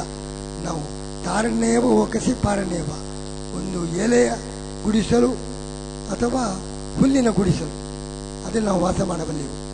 ನಷ್ಟ ನಮ್ಮಂಥವರನ್ನು ಕಳೆದುಕೊಂಡ ನಿನ್ನ ರಾಜ್ಯಕ್ಕೆ ನಷ್ಟ ಹೊರತು ನಮಗೇನು ಹಾನಿ ಇಲ್ಲ. ಇಷ್ಟು ಗಟ್ಟಿಯಾಗಿ ದಿಟ್ಟತನದಿಂದ ರಾಜನಿಗೆ ಉತ್ತರ ಕೊಟ್ಟವರು ನಮ್ಮ ವಾದಿರಾಜರು. ಅವರು ದೊಡ್ಡ ಸಂದೇಶ. ಒಮ್ಮೆ ಅದು ಒಂದು ಶ್ಲೋಕ ಇದೆ ಯುಕ್ತಿಮಲ್ಲಿಕೆಯಲ್ಲಿ, ದೇವಾಸುರಾಹ ಕ್ಷೀರಾಬ್ದಿಯಲ್ಲಿ ಏಕೀಭೂತಾಹ ಕಿಮಂಬುದು, ದೇವಾಸುರಾಹ ಸುಧಾರ್ಥೆ ಪ್ರಾಕ್ ಏಕೀಭೂತಾಹ ಕಿಮಂಬುದು. ಸಮುದ್ರ ಮಥನ ಮಾಡುವಾಗ ದೇವತೆಗಳು ದೈತ್ಯರು ಇಷ್ಟು ಭಿನ್ನಾಭಿಪ್ರಾಯ, ಇಷ್ಟು ವಿರೋಧ ಇದ್ದರೂ ಅಮೃತಕ್ಕೋಸ್ಕರ ದೇವತೆಗಳು ದೈತ್ಯರು ಒಂದಾಗಿದ್ದಾರೆ. ಇದನ್ನು ಯಾಕೆ ಹೇಳಿದ್ದು ಅಂತ ಸುರೋತ್ತಮ ತೀರ್ಥರು ವ್ಯಾಖ್ಯಾನ ಮಾಡುವಾಗ ಬರೀತಾ ಇದ್ದಾರೆ. ನೀವೆಲ್ಲ ದ್ವೈತ ಅದ್ವೈತ ಪರಸ್ಪರ ಖಂಡನೆ ಮಂಡನೆ ಮಾಡ್ತಾ ಇದ್ದೀರಿ, ನಾಸ್ತಿಕರನ್ನು ಖಂಡಿಸುವಾಗ ನೀವೆಲ್ಲ ಒಂದಾಗ್ತಾ ಇದ್ದೀರಿ, ಇದೇನು ಅಂತ ಪ್ರಶ್ನೆ. ಸುರೋತ್ತಮ ತೀರ್ಥರು ನಾಸ್ತಿಕರನ್ನು ಖಂಡನೆ ಮಾಡುವಾಗ ದ್ವೈತಿಗಳು ಅದ್ವೈತಿಗಳು ನೀವು ಒಂದಾಗ್ತಿದ್ದೀರಲ್ಲ, ಇಷ್ಟು ಜಗಳ ವಿರೋಧ ತರ್ಕ ವಾದ ಮಾಡ್ತಾ ಇದ್ದೀರಿ, ನಾಸ್ತಿಕರ ಖಂಡನೆಯಲ್ಲಿ ಹೇಗೆ ಒಂದಾಗ್ತಾ ಇದ್ದೀರಿ? ಅದಕ್ಕೆ ಎಷ್ಟೇ ಭಿನ್ನಾಭಿಪ್ರಾಯ ಇದ್ದರೂ ವೈದಿಕ ಧರ್ಮ ಸಮರ್ಥನೆ ಮಾಡುವಾಗ, ನಾಸ್ತಿಕ್ಯವನ್ನು ಖಂಡನೆ ಮಾಡುವಾಗ ನಮ್ಮಲ್ಲಿ ಎಷ್ಟೇ ಭಿನ್ನಾಭಿಪ್ರಾಯಗಳಿದ್ದರೂ ನಾವು ಒಂದಾಗಿ ಕಾರ್ಯ ಮಾಡ್ತೇವೆ. ಇದನ್ನು 500 ವರ್ಷಗಳ ಹಿಂದೆ ವಾದರಾಜರು ಸಮುದ್ರ ಮಥನದಲ್ಲಿ ದೇವತೆಗಳು ದೈತ್ಯರು ಅಷ್ಟು ವಿರುದ್ಧಾಭಿಪ್ರಾಯ ಇದ್ದವರು ಒಂದಾಗಿರುವಾಗ ದ್ವೈತಿಗಳು ಅದ್ವೈತಿಗಳು ಎಲ್ಲರೂ ಕೂಡ ವೈದಿಕ ಧರ್ಮದ, ನಮ್ಮ ಹಿಂದೂ ಧರ್ಮದ ಸಮರ್ಥನೆಗಾಗಿ, ಅದರ ರಕ್ಷಣೆಗಾಗಿ ನಾವೆಲ್ಲರೂ ಕೂಡ ಒಂದಾಗಬೇಕು, ಒಂದಾಗ್ತೇವೆ ಎಂಬಂತಹ ಮಾತನ್ನು ವಾದಿರಾಜ ಗುರುಗಳು ಆಗಲೇ ನಿರೂಪಿಸಿದ್ದಾರೆ. ಅನೇಕ ಥರದ ಸಂದೇಶ ನಮ್ಮ ಯುಕ್ತಿಮಲ್ಲಿಕೆಯಲ್ಲಿ ತತ್ವಜ್ಞಾನದ ಸಮರ್ಥನೆಯ ರೀತಿ, ಅಷ್ಟು ಯುಕ್ತಿಗಳು, ಹೊಸ ಹೊಸ ಯುಕ್ತಿಗಳಿಂದ ಅದ್ಭುತವಾದ ರೀತಿಯಲ್ಲಿ ಪ್ರಮೇಯಗಳನ್ನು ಸಮರ್ಥನೆ ಮಾಡಿದ ಯುಕ್ತಿಮಲ್ಲಿಕೆ. ಹಿಂದೆ ನಾವು ಹೇಳಿದಂತೆ ರಾಜರ ಕಾವ್ಯ ಶಾಸ್ತ್ರ, ರಾಜರು ಬರೆದ ಶಾಸ್ತ್ರ ಅದು ಕಾವ್ಯ. ರುಕ್ಮಿಣೀಶವಿದೆ ಕಾವ್ಯ, ಅದು ಎಷ್ಟು ತಾತ್ವಿಕ ವಿಚಾರಗಳು. ಕಾವ್ಯವನ್ನು ಶಾಸ್ತ್ರವನ್ನಾಗಿ ಮಾಡಿದ್ದಾರೆ. ಶಾಸ್ತ್ರ ಯಾವುದು? ಯುಕ್ತಿಮಲ್ಲಿಕಾ. ಸಾಹಿತ್ಯ ಶೈಲಿ ನೋಡಿದರೆ ಈ ಯುಕ್ತಿಮಲ್ಲಿಕಾ ಶಾಸ್ತ್ರ ಗ್ರಂಥವಾದರೂ ಅದು ಕಾವ್ಯವಾಗಿದೆ, ರುಕ್ಮಿಣೀಶಿ ವಿಜಯ ಕಾವ್ಯವಾಗಿದ್ದರೂ ಅದು ಶಾಸ್ತ್ರವಾಗಿದೆ. ಈ ರೀತಿಯ ಒಂದು ಸಮನ್ವಯ ಮಾಡಿ ನಮಗೆಲ್ಲರಿಗೂ ಕೂಡ ಶಾಸ್ತ್ರದ ಪ್ರಮೇಯ ಗೊತ್ತಾಗಬೇಕು, ಅದರ ಜೊತೆಗೆ ಖುಷಿ, ಸಂತೋಷ, ಆನಂದವೂ ಬರಬೇಕು. ಅದನ್ನು ಸಾಹಿತ್ಯ ಮತ್ತು ಶಾಸ್ತ್ರ ಎರಡನ್ನೂ ಕೂಡ ಜೋಡಿಸಿದ ಮಹಾನುಭಾವರು ನಾನು ಮುನ್ನುಡಿಯಲ್ಲಿ ಬರೆದಿದ್ದೇನೆ. ವಾದಿರಾಜರ ಯುಕ್ತಿ ಮಲ್ಲಿಕೆ ಎಂದರೆ ಅದು ಕಲ್ಲು ಸಕ್ಕರೆ ಅಂತ. ಕಲ್ಲು ಸಕ್ಕರೆ ಅಲ್ಲಿ ಅದು ಕಾಠಿಣ್ಯವೂ ಉಂಟು, ಮಾಧುರ್ಯವೂ ಉಂಟು. ನಮ್ಮ ಯುಕ್ತಿ ಮಲ್ಲಿಕೆಯಲ್ಲಿ ಅದು ಕಲ್ಲು ಸಕ್ಕರೆಯಂತೆ ಬಹಳ ಕಾಠಿಣ್ಯ ಇದೆ, ಬಹಳ ಮಾಧುರ್ಯವೂ ಇದೆ, ಅಷ್ಟವಾಗಿ ರುಚಿಕರ. ಆದರೆ ಅದು ಬಹಳ ಕಠಿಣ, ಅರ್ಥ ಮಾಡಿಕೊಳ್ಳಲಿಕ್ಕೆ ಬಹಳ ಪಂಡಿತರಿಗೂ ಕೂಡ ಸಾಧ್ಯ. ಅಷ್ಟು ಕಾಠಿಣ್ಯ, ಗಾಂಭೀರ್ಯ, ಅಷ್ಟೇ ಮಾಧುರ್ಯ. ಇಂತಹ ಅಪೂರ್ವವಾದ ಯುಕ್ತಿ ಮಲ್ಲಿಕಾ ಗ್ರಂಥವನ್ನು ನಮಗೆಲ್ಲ ನೀಡಿ ಸಜ್ಜನ ವೃಂದಕ್ಕೆ ದೊಡ್ಡ ಅನುಗ್ರಹ ಅದನ್ನು ಶ್ರೀ ವಾದಿರಾಜರು ಮಾಡಿದ್ದಾರೆ. ಅಂತಹ ಮಹೋನ್ನತವಾದ ಗ್ರಂಥ ಒತ್ತಿ ಹೇಳ್ತಾ ಇದ್ದೇವೆ. ನಮ್ಮ ಸಮಾಜದಲ್ಲಿ ಸುಧಾ ಅಧ್ಯಯನ, ಚಂದ್ರಿಕಾ, ನ್ಯಾಯಾಮೃತ, ಇದರಂತೆ ಎಲ್ಲ ಕಡೆಗಳಲ್ಲಿ ಕೂಡ ಯುಕ್ತಿ ಮಲ್ಲಿಕೆಯ ಅಧ್ಯಯನದ ಒಂದು ವ್ಯವಸ್ಥೆ ಆಗಲೇಬೇಕು. ಎಲ್ಲರೂ ಕೂಡ ತಮ್ಮ ಪಾಂಡಿತ್ಯ ಪರಿಪೂರ್ಣವಾಗಬೇಕಾಗಿದ್ದರೆ ಯುಕ್ತಿ ಮಲ್ಲಿಕೆಯನ್ನು ಓದದೆ ಅವರ ವಿದ್ವತ್ತೆ ಪೂರ್ಣ ಆಗುವುದಿಲ್ಲ ಎಂಬುದನ್ನು ಅರ್ಥ ಮಾಡಿಕೊಂಡು ಆ ರೀತಿಯ ಯುಕ್ತಿ ಮಲ್ಲಿಕೆಯ ಅಧ್ಯಯನ ಹೆಚ್ಚಿನ ರೀತಿಯಲ್ಲಿ ಆಗಬೇಕು. ಪೂರ್ಣ ಪ್ರಜ್ಞಾ ವಿದ್ಯಾಪೀಠದಲ್ಲಿಯೂ ಕೂಡ ಯುಕ್ತಿ ಮಲ್ಲಿಕೆಯ ಅಧ್ಯಯನದ ವ್ಯವಸ್ಥೆ ನಡೆಯಬೇಕು. ಅದಕ್ಕೋಸ್ಕರ ಇಂತಹ ಗ್ರಂಥವನ್ನು ಪ್ರಕಾಶನ ಮಾಡಿ ನಮ್ಮ ವಿಶ್ವವಲ್ಲಭ ತೀರ್ಥರು ದೊಡ್ಡ ಒಂದು ವಾದಿರಾಜರ ಸೇವೆ, ಅವರ ಕಾರ್ಯ ಇಷ್ಟು ಸಮಯದಿಂದ ಅವರು ಮಾಡಿರುವಂತಹ ಕಾರ್ಯ ನಮಗೆಲ್ಲ ಗೊತ್ತಿದೆ. ನಮಗೆ ಆಶ್ಚರ್ಯವಾಗುವ ರೀತಿಯಲ್ಲಿ ಸೋದೆಯಲ್ಲಿ ದೊಡ್ಡ ಅದ್ಭುತವಾದ ರಾಜಧಾಮ, 100 ರೂಮುಗಳ ದೊಡ್ಡ ಛತ್ರ ನಿರ್ಮಾಣ. ಇಷ್ಟು ಚಿಕ್ಕ ವಯಸ್ಸಿನಲ್ಲಿ ಇಂಜಿನಿಯರಿಂಗ್ ಕಾಲೇಜನ್ನೇ ಇಡೀ ಬ್ರಾಹ್ಮಣ ಪೀಠಾಧಿಪತಿಗಳಲ್ಲಿ ಯಾರೂ ಮಾಡದ ಇಂಜಿನಿಯರಿಂಗ್ ಕಾಲೇಜು ಅದನ್ನು ನಿರ್ಮಿಸಿದ್ದಾರೆ. ಮತ್ತು ಪರ್ಯಾಯದಲ್ಲಿ ಬ್ರಹ್ಮರಥದ ನಿರ್ಮಾಣ. ಆ ಬ್ರಹ್ಮರಥ ಸಾಲದು ಅಂತ ಇದು ಸುವರ್ಣ ರಥ. ಅದು ಬ್ರಹ್ಮರಥ ಆದರೆ ಅದಕ್ಕಿಂತ ಮಿಗಿಲಾದದ್ದು ಸುವರ್ಣ ರಥ. ವಾದಿರಾಜರ ಗ್ರಂಥ ಅದು ಸುವರ್ಣ, ಒಳ್ಳೆ ಅತ್ಯಂತ ಶ್ರೇಷ್ಠವಾದ ಶಬ್ದಗಳುಳ್ಳ, ವರ್ಣಗಳುಳ್ಳ ಸುವರ್ಣ ರಥವನ್ನು ಶ್ರೀಕೃಷ್ಣನಿಗೆ ಸಮರ್ಪಣೆ ಮಾಡಿ ದೊಡ್ಡ ಒಂದು ಇತಿಹಾಸವನ್ನೇ ನಮ್ಮ ಇಷ್ಟು ಚಿಕ್ಕ ವಯಸ್ಸಿನಲ್ಲಿ, ನನಗೆ ಇಷ್ಟು ಚಿಕ್ಕ ವಯಸ್ಸಿನಲ್ಲಿ ಮಾಡುವಾಗ ನಮ್ಮಂಥ 83 ವರ್ಷದ ಜಾಂಬವಂತರಿಗೆ ಈ ತರುಣ ಆಂಜನೇಯನ ಈ ಕಾರ್ಯ ನೋಡುವಾಗ ಆಶ್ಚರ್ಯವೇ ಆಗ್ತದೆ. ಇಷ್ಟು ಚಿಕ್ಕ ವಯಸ್ಸಿನಲ್ಲಿ ಇಷ್ಟು ಸಾಧನೆ ಮಾಡಿದ್ದಾರೆ ಎಂಬುದಾಗಿ ನಮಗೆ ಆಶ್ಚರ್ಯ ಮತ್ತು ಸಂತೋಷ. ಯಾಕೆಂದರೆ ನಾನು ಇಷ್ಟೆಲ್ಲ ಹೇಳಿದ ಕೂಡಲೇ ನಾವು ವಿಶ್ವವಲ್ಲಭರನ್ನು ತುಂಬ ಹೊಗಳ್ತೇವೆ ಅಂತ ಭಾವಿಸಬಾರದು. ನಾವು ಹೊಗಳಿದರೂ ಕೂಡ ಅದರಿಂದ ಅವರು ಉಬ್ಬುವುದಿಲ್ಲ, ಅಹಂಭಾವ ಬರುವುದಿಲ್ಲ ಅಂತ ನಮಗೆ ಧೈರ್ಯ ಇದೆ. ಅವರಿಂದ ಮತ್ತಷ್ಟು ಹನುಮಂತ ಅವನನ್ನು ಜಾಂಬವಂತ ಹೊಗಳಿದ.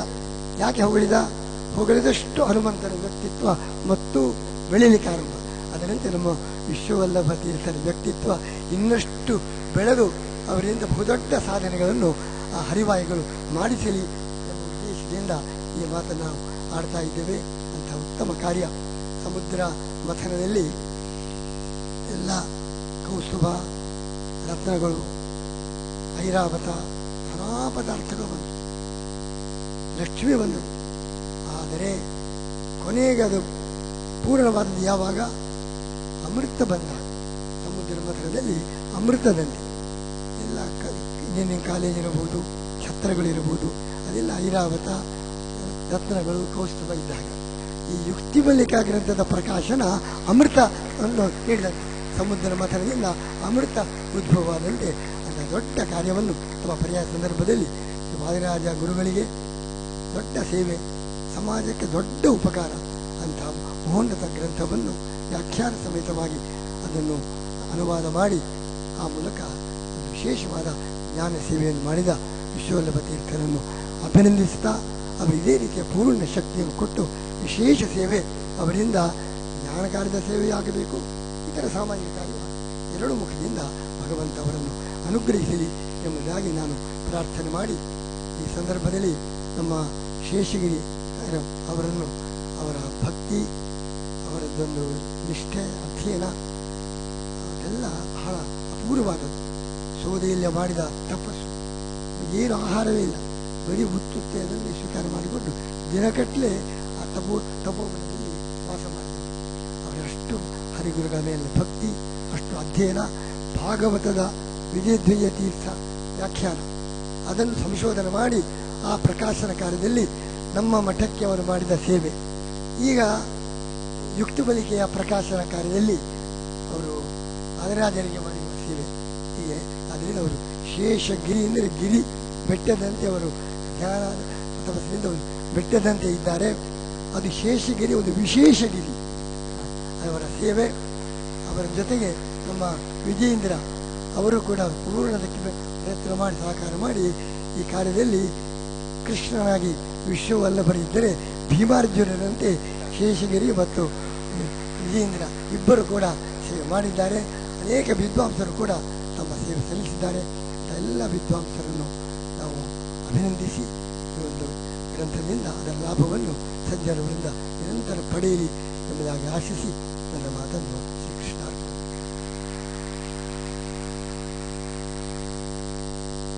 ಉತ್ತಮವಾದ ಅನುಗ್ರಹ ಸಂದೇಶದಿಂದ ನಮ್ಮೆಲ್ಲರನ್ನು ಹರಿಸಿ ವಿಶ್ವವಲ್ಲಭರಿಗೆ ವಿಶೇಷವಾದ ಸ್ಫೂರ್ತಿಯನ್ನು ತುಂಬಿದ ವಿಶ್ವೇಶತೀರ್ಥರಿಗೆ ವಂದನೆಗಳನ್ನು ಸಲ್ಲಿಸಿ, ಕೊನೆಯದಾಗಿ ಅನುಗ್ರಹ ಸಂದೇಶ ನಂತರ ವಿದ್ವಾಂಸರಿಗೆ ಸನ್ಮಾನ ಕಾರ್ಯಕ್ರಮ, ಮಠಗಳಿಗೆ ಸಂಸ್ಥೆಗಳಿಗೆ ಗೌರವ ಕಾರ್ಯಕ್ರಮ ಇದೆ. ದಯವಿಟ್ಟು ಯಾರು ಎದ್ದು ಹೋಗಬಾರದು. ಶ್ರೀಪಾದಂಗಳವರಿಗೆ ಪೂಜೆಗೆ ಹೋಗುವ ಆತುರ ಇದೆ, ಅದಕ್ಕಿಂತ ನಮ್ಮ ಅವಸರ ಅಲ್ಲ ಅಂತ ಭಿನ್ನವಿಸಿಕೊಳ್ತಾ, ಬಾಲಸೂರ್ಯ ಉದಿಸಿದಾಗ ಅದೊಂದು ನಿಯಮ ಇದೆ, ಶತವೈದ್ಯ ಸಮೋ ರವಿಹಿ ಅಂತ. ಸೂರ್ಯನ ಬೆಳಕು 100 ವೈದ್ಯರ ಬಳಿ ಹೋದಾಗ ಕೊಡುವ ಚಿಕಿತ್ಸೆಯನ್ನು ಕೊಡುತ್ತೆ ಅಂತ. ಹಾಗೆ ಇವತ್ತು ಪರ್ಯಾಯ ಪೀಠಾಧಿಪತಿಗಳಲ್ಲಿ ಬಾಲಸೂರ್ಯ ನಮ್ಮ ಮಧ್ವ ಗುರುಗಳು ವಾದಿರಾಜರ ಸನ್ನಿಧಾನ ಇರುತ್ತೆ. ಅದರ ಸೇವನೆಗೋಸ್ಕರ ಅನೇಕ ಜನ ಸಾಧಕರು ಬಂದಿದ್ದಾರೆ. ಅವರು ನೀಡುವ ಅನುಗ್ರಹ ಸಂದೇಶದಿಂದ ನಾವೆಲ್ಲರೂ ಕೂಡ ಪವಿತ್ರರಾಗೋಣ ಅಂತ ಭಾವಿಸ್ತಾ ಶ್ರೀಪಾದಂಗಳವರೇ ಅನುಗ್ರಹ ಸಂದೇಶವನ್ನು ನೀಡಬೇಕು ಅಂತ ಭಿನ್ನವಿಸಿಕೊಳ್ತೇನೆ. ವ್ಯಾಸಾಯ ಭವನಾಶಾಯ ಶ್ರೀಶಾಯ ಗುಣರಾಶೇ ಹೃದ್ಯಾಯ ಶುದ್ಧ ವಿದ್ಯಾಯ ಮಧ್ವಾಯ ಜ ನಮೋ ನಮಃ. ಮಯಿ ಭವೈರ್ಣೆ ಮಾಧ್ವರಾಧಾಂತ ವನಚಾರಿಣೆ ವಚೋ ನಖರಿಣೆ ವಾದಿರಾಜ ಕೇಸರಿಣೆ ನಮಃ. ಶ್ರೀ ಗುರುಭ್ಯೋ ನಮಃ.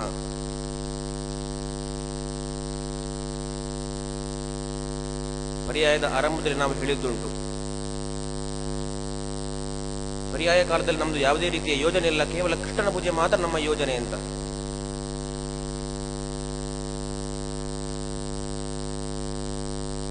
ಆದರೂ ಕೂಡ ಪರ್ಯಾಯದಲ್ಲಿ ಕೆಲವೊಂದು ಕಾರ್ಯಗಳು ಆಯಿತು. ಯಾವ ಕಾರ್ಯವನ್ನು ನಾವು ಯೋಜನೆ ಅಂತ ಮಾಡಲಿಲ್ಲ, ಅದನ್ನು ಕೂಡ ಕೃಷ್ಣನ ಪೂಜೆ ಅಂತಲೇ ಮಾಡಿದ್ದೇವೆ. ಪರ್ಯಾಯದ ಈ ಒಂದು ಅವಧಿಯಲ್ಲಿ ಕೊನೆಯಲ್ಲಿ ಯುಕ್ತಿಮಲ್ಲಿಕಾ ಎಂಬ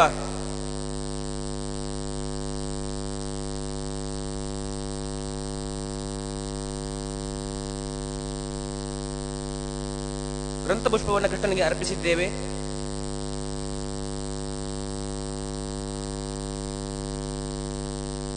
ಪೂಜೆಯಲ್ಲಿ ನಾವು ಕೊನೆಯಲ್ಲಿ ಮಂತ್ರಪುಷ್ಪವನ್ನು ಹಾಕ್ತೇವೆ ನಾವು ದೇವರಿಗೆ. ಹಾಗೆ ಇಲ್ಲಿ ವಾದಿರಾಜರ ಮಾತು ಹೇಳಿದ ಅದು ಮಂತ್ರತುಲ್ಯವಾದಂತಹ ಗ್ರಂಥ.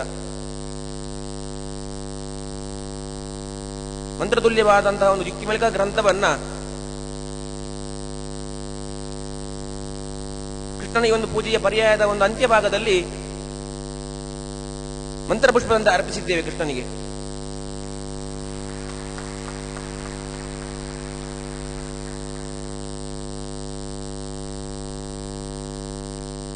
ತತ್ವ ಸಿದ್ಧಾಂತದಲ್ಲಿ ಉಂಟಾಗುವ ಎಲ್ಲಾ ಗೊಂದಲಗಳಿಗೆ ವಾದಿರಾಜರು ತಮ್ಮ ಒಂದು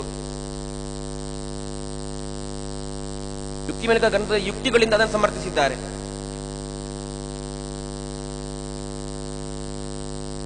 ಎಲ್ಲ ಗೊಂದಲಗಳನ್ನು ಪರಿಹರಿಸಿದ್ದಾರೆ.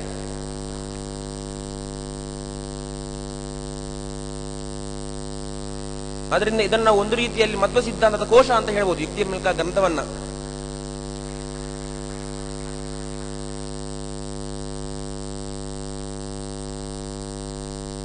ಅಂತ ಒಂದು ಯುಕ್ತಿಮಲ್ಲಿಕಾ ಗ್ರಂಥಕ್ಕೆ ವಾದಿರಾಜರ ಸೋದರರಾದಂತಹ ಶ್ರೋತ್ತಮ ತೀರ್ಥರ ವ್ಯಾಖ್ಯಾನ ಕೂಡ ಇದೆ, ಭಾವನಾಯಸನಿ ಎಂಬ ವ್ಯಾಖ್ಯಾನ ಸಹಿತವಾಗಿ ನಾವು ಇದನ್ನ ಈಗ ಇಂದು ಇಲ್ಲಿ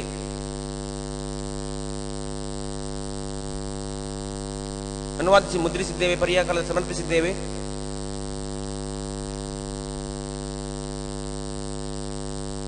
ಈ ಒಂದು ಸಂದರ್ಭದಲ್ಲಿ ನಾವು ಮುಖ್ಯವಾಗಿ ಸ್ಮರಣೆ ಮಾಡಬೇಕಾದ ನಮ್ಮ ಗುರುಗಳಾದ ವಿಶ್ವೋತ್ತಮ ತೀರ್ಥರನ್ನ.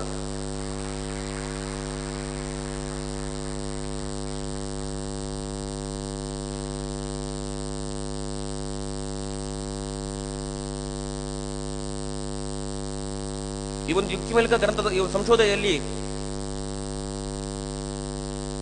ಬಹಳ ಉಪಕಾರವಾದ ನಮಗೆ ವಿಶ್ವೋತ್ತಮ ತೀರ್ಥರು ರಕ್ಷಿಸಿ ಇಟ್ಟಂತಹ ಒಂದು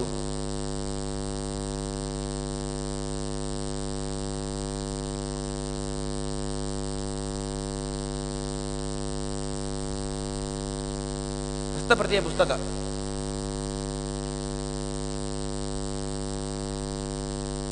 ಅಂದು ಗುರುಗಳು ಅದನ್ನು ರಕ್ಷಣೆ ಮಾಡಿಟ್ಟಿದ್ರೆ ನಮಗೆ ಅದೆಲ್ಲ ಬಹಳ ಉಪಕಾರ ಆಯಿತು. ಇಂದು ನಾವು ಅವರ ಸ್ಮರಣೆಯನ್ನು ಮಾಡಲೇಬೇಕು.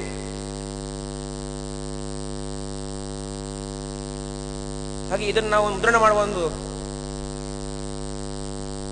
ಕಾರ್ಯದಲ್ಲಿ ನಮಗೆ ಪೂರ್ಣವಾಗಿ ಸಹಕಾರ ಕೊಟ್ಟವರು ನಮಗೆ ವಿಶ್ವೇಶ ತೀರ್ಥರು, ಬೇಜಾರಮಣ ವಿಶ್ವೇಶ ತೀರ್ಥರು ನಮಗೆ ಪೂರ್ಣವಾದ ಸಹಕಾರವನ್ನು ಕೊಟ್ಟಿದ್ದಾರೆ. ಪ್ರತಿಯೊಂದು ಕಾರ್ಯದಲ್ಲೂ ಅವರ ಸಹಕಾರ ನಮಗೆ ಬಹಳ ಇದ್ದೇ ಇದೆ.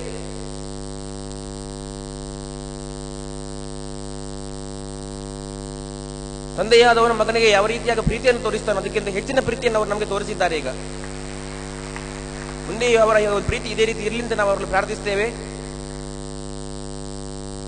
ಹಾಗೆ ಕೃಷ್ಣಾಪುರ ಮಠಾಧೀಶರು ಹಾಗೆ ಪ್ರತಿಯೊಂದು ಕಾರ್ಯದಲ್ಲೂ ನಮಗೆ ಪ್ರೋತ್ಸಾಹವನ್ನು ಮಾಡುವ ಸಹಕಾರವನ್ನು ನೀಡುತ್ತಾ ನಮಗೆ ಮಾರ್ಗದರ್ಶನವನ್ನು ನೀಡ್ತಾ ಇದ್ದಾರೆ. ಮುಂದೆಯೂ ಅವರ ಮಾರ್ಗದರ್ಶನ ನಾವು ಬಯಸ್ತಾ ಇದ್ದೇವೆ. ಹೀಗೆ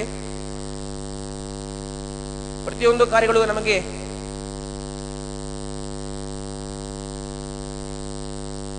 ಪ್ರೋತ್ಸಾಹ ತುಂಬುವವರು ನಮ್ಮ ಪಲಿಮಾರ ಮಠಾಧೀಶರು ಹಾಗೆ ವಿಶ್ವಪ್ರಸನ್ನ ತೀರ್ಥರು. ಪ್ರತಿಯೊಂದು ಕಾರ್ಯಕ್ಕೂ ನಮಗೆ ಪ್ರೋತ್ಸಾಹವನ್ನು ನೀಡಿ ನಮ್ಮನ್ನ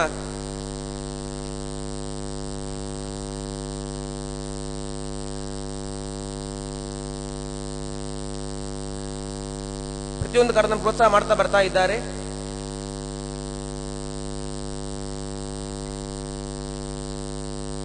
ಹಾಗೆ ಇಂದು ಭಂಡಾರಗಿರಿ ಮಠದ ವಿದ್ಯೇಶತೀರ್ಥ ಶ್ರೀಪಾದ ನಮ್ಮೊಂದಿಗೆ ಇದ್ದಾರೆ.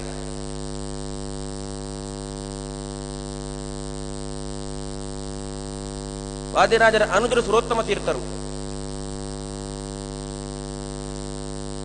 ವಾದಿರಾಜರ ಸುರೋತ್ತಮ ತೀರ್ಥರ ಆ ಒಂದು ಸೋದರ ಸಂಬಂಧ ಏನು ಎಂಬುದನ್ನು ಅವರು ಇಂದು ನಮಗೆ ತೋರಿಸಿಕೊಟ್ಟಿದ್ದಾರೆ. ಮತ್ತೆ ಆ ಸಂಬಂಧವನ್ನು ನಮಗೆ ನೆನಪಿಸಿಕೊಟ್ಟಿದ್ದಾರೆ.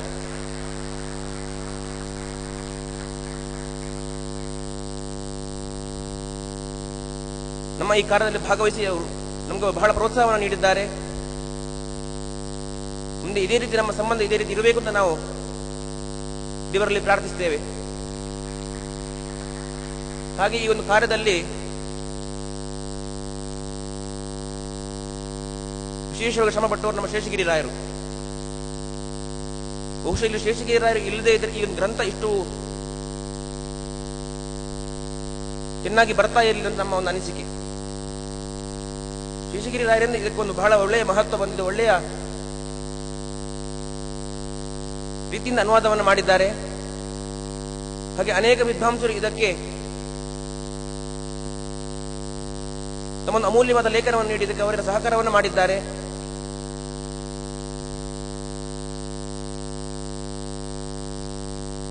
ವಿಶೇಷವಾಗಿ ಶ್ರೀನಿವಾಸ ಮೂರ್ತಿಗಳು ಒಂದು ಸ್ವರೂಪದ ಪೂರ್ತಿ ಒಂದು ಜವಾಬ್ದಾರಿಯನ್ನು ತೆಗೆದುಕೊಂಡಿದ್ದಾರೆ. ಎಲ್ಲಾ ವಿದ್ವಾಂಸರ ಕೊಂಡಿಯಾಗಿ ಇದ್ದವರು ನಮ್ಮ ವಿಜಯೇಂದ್ರಾಚಾರ್ಯರು.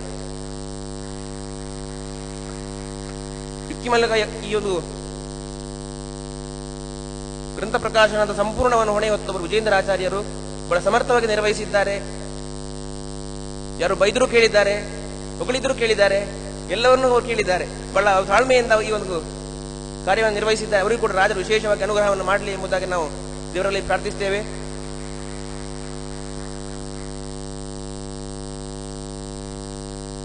ಈ ಒಂದು ಗ್ರಂಥದ ಅನುವಾದ ಎಲ್ಲ ಸಜ್ಜನ ವೃಂದ ಪಡೆಯಲಿ ಎಂಬುದಾಗಿ ಆಶಿಸುತ್ತಾ ಬಂದಂತ ಎಲ್ಲ ಭಗವತ್ ಭಕ್ತರಿಗೂ ದೇವರು ಶ್ರೇಯಸ್ಸನ್ನು ಕರುಣಿಸಲಿ ಎಂಬುದಾಗಿ ಪ್ರಾರ್ಥಿಸಿ ಮಾತನ್ನು ಮುಗಿಸ್ತಾ ಇದ್ದೇವೆ.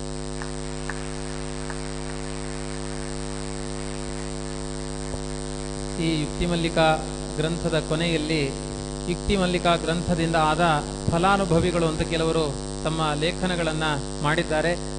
ವಿಶ್ವವಲ್ಲಭ ತೀರ್ಥರು ಹೀಗೆ ಒಂದು ಬಾರಿ ಕೆಲಸ ಮಾಡಬೇಕಾದ್ರೆ ಇಷ್ಟೆಲ್ಲ ಜನಗಳಿಗೆ ಫಲ ಆಗ್ತಾ ಇದೆ, ನನಗೇನು ಫಲ ಅಂತ ಒಂದು ಮಧ್ಯದಲ್ಲಿ ಪ್ರಶ್ನೆ ಕೇಳಿದರು. ಅದಕ್ಕೂ ವಾದಿರಾಜರು ಉತ್ತರ ಕೊಟ್ಟಿದ್ದಾರೆ. ಬಹುಶಃ ಈ ಪರ್ಯಾಯದ ಅವಧಿಯಲ್ಲಿ ಮೊನ್ನೆ ದಿನ 45-50 ನಿಮಿಷಗಳ ಕಾಲ ತಾತ್ಪರ್ಯ ನಿರ್ಣಯ ಅನುವಾದವನ್ನ ಮಾಡುವ ಮೂಲಕ ನಿರಂತರ ಶಾಸ್ತ್ರ ಪಾಠ ಪ್ರವಚನಗಳೇ ಇವರ ಜೀವನದ ಫಲ ಅನ್ನೋ ರೀತಿಯಲ್ಲಿ ವಾದಿರಾಜರು ಉತ್ತರವನ್ನ ಅವರ ಪಾಲಿಗೆ ನೀಡಿದ್ದಾರೆ. ಉತ್ತಮವಾದ ಅನುಗ್ರಹ ಸಂದೇಶವನ್ನು ನೀಡಿ ಅನುಗ್ರಹಿಸಿದ ವಿಶ್ವವಲ್ಲಭರನ್ನ ಶಿರಸ ನಮಿಸಿ ಮುಂದೆ ಪ್ರಧಾನವಾಗಿ ಎಲ್ಲ ವಿದ್ವಾಂಸರು ಕೂಡ ಅನೇಕ ಕ್ರಮದ ಒಂದು ಗ್ರಂಥದಲ್ಲಿ ಅನುವಾದದ ಸೇವೆಯನ್ನು ಮಾಡಿದ್ದಾರೆ. ಎಲ್ಲರೂ ಗೌರವಾರ್ಹರಾಗಿದ್ದಾರೆ. ಆದರೆ ಹೆಚ್ಚಿನ ಸಮಯವನ್ನು ಇದಕ್ಕೆ ವಿನಿಯೋಗ ಮಾಡಿದ ಕಾರಣದಿಂದಾಗಿ ವಿದ್ವಾಂಸರಾದ ಶೇಷಗಿರಿ ಆಚಾರ್ಯರನ್ನು ವೇದಿಕೆಯಲ್ಲಿ ಆಗಮಿಸಬೇಕು ಅಂತ ಕೇಳಿಕೊಳ್ತಾ ಇದ್ದೇನೆ. ಶ್ರೀಪಾದಂಗಳವರು ಒಂದು ಸುವರ್ಣದ ಸಂಪುಟವನ್ನು ನೀಡಿ ಜೊತೆಗೆ 1 ಲಕ್ಷ ಬಹುಮಾನಗಳ ಮೂಲಕ ಅವರನ್ನು ವಿಶೇಷವಾಗಿ ಗೌರವಿಸ್ತಾ ಇದ್ದಾರೆ. ಹಿಂದೆ ಒಂದು ಇಲ್ಲಿ ಯುಕ್ತಿಮಲ್ಲಿಕಾ ಗ್ರಂಥಗಳ ಸೆಮಿನಾರ್ ನಡೆದಾಗ ಪಂಡಿತ ಪುಂಡರೀಕ ಅನ್ನುವ ಪ್ರಶಸ್ತಿಯನ್ನು ಕೊಟ್ಟು ಅವರಿಗೆ ಗೌರವವನ್ನ ನೀಡಿದ್ದಾರೆ ಸೋದೆ ಮಠದಿಂದ. ಮತ್ತು ವಿಶೇಷವಾಗಿ ಅವರ ಸೇವೆಗೆ ವಾದಿರಾಜರ ಅನುಗ್ರಹದ ರಕ್ಷಾಕವಚವಾಗಿ ಅನುಗ್ರಹ ಮಂತ್ರಾಕ್ಷತೆ, ಪೀತಾಂಬರ ಮತ್ತು ಸಂಭಾವನೆ, ಸುವರ್ಣದ ಒಂದು ಸಂಪುಟಗಳ ಮೂಲಕ ಅನುಗ್ರಹವನ್ನ ಶ್ರೀಪಾದಂಗಳವರು ಮಾಡ್ತಾ ಇದ್ದಾರೆ. ಅವರ ಗುರುಗಳ ಮೂಲಕವೇ ಅದನ್ನ ಅವರಿಗೆ ನೀಡ್ತಾ ಇದ್ದಾರೆ.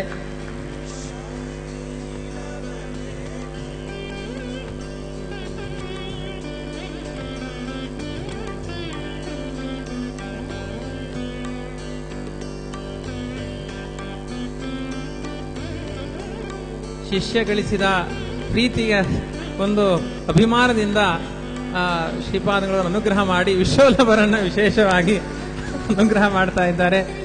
ಈ ರೀತಿಯಾದ ಒಂದು ಸಂಬಂಧವನ್ನ ನೋಡುವುದೇ ನಮ್ಮ ಜೀವನದ ಭಾಗ್ಯ ಅಂತ ಭಾವಿಸ್ತಾ ಮುಂದೆ ಶುದ್ಧಿ ಸೌರಭದ ಸಮಗ್ರ ಜವಾಬ್ದಾರಿಯನ್ನು ತೆಗೆದುಕೊಂಡು ಅಚ್ಚುಕಟ್ಟಾಗಿ ತಮ್ಮ ಕಾರ್ಯದ ನಡುವೆಯೂ ಶಿಸ್ತುಬದ್ಧಾಗಿ ಆ ಗ್ರಂಥವನ್ನ ಸಂಶೋಧನೆ ಮಾಡಿಕೊಟ್ಟ ಮೈಸೂರಿನ ಹಿರಿಯ ವಿದ್ವಾಂಸರು, ವ್ಯಾಸತ್ರಯಗಳ ಪಾಠ ಪ್ರವಚನದಲ್ಲಿ ದಕ್ಷರೂ ಆಗಿರುವ ವಿದ್ವಾನ್ ಡಾಕ್ಟರ್ CH ಶ್ರೀನಿವಾಸ ಮೂರ್ತಿ ಆಚಾರ್ಯರನ್ನು ಶ್ರೀಪಾದಂಗಳವರು ವಿಶೇಷವಾಗಿ ಈ ಪ್ರಸಂಗದಲ್ಲಿ ಸನ್ಮಾನಿಸ್ತಾ ಇದ್ದಾರೆ. ಅವರು ಬಂದು ಈ ಗೌರವವನ್ನು ಸ್ವೀಕರಿಸಬೇಕು ಅಂತ ಕೇಳಿಕೊಳ್ತಾ ಇದ್ದೇನೆ.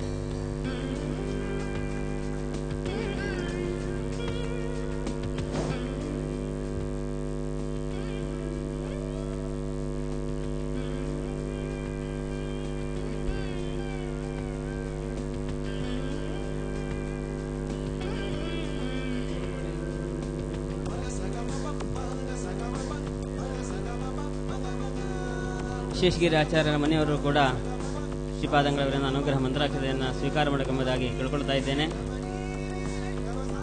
ಇನ್ನು ಮುಂದೆ ವಿಜೇಂದ್ರಾಚಾರ್ಯರು ಶ್ರೀಪಾದಂಗಳವರಿಂದ ಅನುಗ್ರಹ ಮಂತ್ರಾಕ್ಷತೆಯನ್ನು ಸ್ವೀಕಾರ ಮಾಡಬೇಕೆಂಬುದಾಗಿ ಕೇಳಿಕೊಳ್ತಾ ಇದ್ದೇನೆ. ಯೋಜಕಸ್ತತ್ರ ದುರ್ಲಭ ಎಂಬ ಮಾತನ್ನ ನೀವೆಲ್ಲ ಕೇಳ್ತಾ ಇದ್ದೀರಿ. ಬಹಳ ವಿದ್ವತ್ಪೂರ್ಣವಾದ ಲೇಖನವನ್ನ ಬರೆಯುವಂತಹ ವಿದ್ವಾಂಸರ ತಂದ ಒಂದು ಕಡೆಗೆ, ಉತ್ಸಾಹದ ಚಿಲುಮೆಯಾಗಿ ಪ್ರೋತ್ಸಾಹ ಮಾಡುವಂತ ವಿಶ್ವವಲ್ಲಭ ತೀರ್ಥ ಶ್ರೀಪಾದಂಗಳು ಒಂದು ಕಡೆಗೆ, ಇಬ್ಬರ ಮಧ್ಯದಲ್ಲಿ ಸೇತುವೆಯಾಗಿ ಕೊಂಡಿಯಾಗಿ ಬಹಳ ಸಮರ್ಥವಾಗಿ ಆ ಯೋಜಕ ಒಂದು ಕಾರ್ಯವನ್ನು ನಡೆಸಿರುವಂತಹ ಕೀರ್ತಿ ಅದು ವಿಜೇಂದ್ರಾಚಾರ್ಯರಿಗೆ ಸಲ್ಲುವಂತಹದ್ದು. ಬಹಳ ಸಮರ್ಥವಾಗಿ ಎಲ್ಲ ವಿದ್ವಾಂಸರನ್ನ ಒಟ್ಟುಗೂಡಿಸಿ ಮಹತ್ ಕಾರ್ಯವನ್ನು ನಡೆಸಿದ್ದಾರೆ. ಅವರಿಗೆ ಶ್ರೀಪಾದಂಗಳವರು ವಿಶೇಷವಾಗಿ ಅನುಗ್ರಹ ಮಂತ್ರಾಕ್ಷತೆಯನ್ನ ನೀಡಿದ್ದಾರೆ. ಇನ್ನು ಮುಂದೆ ವಿವಿಧ ಅನೇಕ ಸಂಘ ಸಂಸ್ಥೆಗಳು ಮಠದ ಪ್ರತಿನಿಧಿಗಳಿಗೆ ಗೌರವವನ್ನ ಗ್ರಂಥದಾನದ ಮೂಲಕ ಮಾಡಬೇಕು ಎಂಬುದಾಗಿ ಶ್ರೀಪಾದಂಗಳವರ ಸಂಕಲ್ಪ. ಆರಂಭದಲ್ಲಿ ರಾಘವೇಂದ್ರ ಮಠದ ಪ್ರತಿನಿಧಿಗಳಾಗಿ ವಿದ್ವಾನ್ ಬಂಡಿ ಶ್ಯಾಮಾಚಾರ್ಯರು ಬಂದು ಗುರು ಸಾರ್ವಭೌಮ ವಿದ್ಯಾಪೀಠ ಮತ್ತು ಮಂತ್ರಾಲಯ ಸ್ವಾಮಿಗಳಿಗೆ ನೀಡುವಂತಹ ಈ ಒಂದು ಗ್ರಂಥವನ್ನು ಸ್ವೀಕರಿಸಬೇಕು ಅಂತ ಕೇಳಿಕೊಳ್ತಾ ಇದ್ದೇನೆ. ಎಲ್ಲರೂ ಮಠದ ಗೌರವದ ಪ್ರತೀಕವಾಗಿ ಚಪ್ಪಾಳೆಯನ್ನು ತಟ್ಟಿ ಸ್ವಾಗತಿಸಬೇಕು ಎಂಬುದಾಗಿ ಕೇಳಿಕೊಳ್ತಾ ಇದ್ದೇನೆ.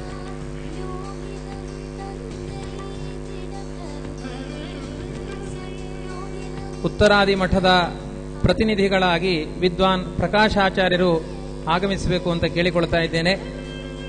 ವಿದ್ವಾಂಸರಾಗಿ ಇಲ್ಲಿಯೇ ಉತ್ತರಾದಿ ಮಠದಲ್ಲಿ ಪಾಠ ಪ್ರವಚನ ನಿರತರಾಗಿದ್ದಾರೆ ಪ್ರಕಾಶಾಚಾರ್ಯರು. ಸ್ವಾಮಿಗಳಿಗೆ ಪ್ರತಿನಿಧಿಗಳಾಗಿ ಬಂದು ಈ ಗೌರವವನ್ನ, ಮಠದ ಗೌರವವನ್ನ ಸ್ವೀಕರಿಸಬೇಕು ಎಂಬುದಾಗಿ ಕೇಳಿಕೊಳ್ತಾ ಇದ್ದೇನೆ. ಎಲ್ಲರೂ ಮಠದ ಗೌರವ ಎಂಬುದಾಗಿ ಇದನ್ನು ಸ್ವಾಗತಿಸಬೇಕು.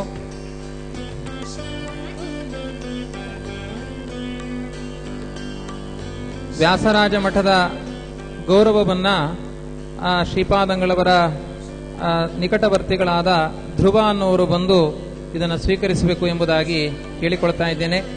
ವಿಶೇಷವಾಗಿ ವ್ಯಾಸರಾಜ ಶ್ರೀಪಾದಂಗಳವರು ಈ ಯುಕ್ತಿಮಲ್ಲಿಕಾ ಗ್ರಂಥಗಳಿಗೆ ವಾಹನದ ಸೌಲಭ್ಯ ಬೇಕಾಗಿತ್ತು.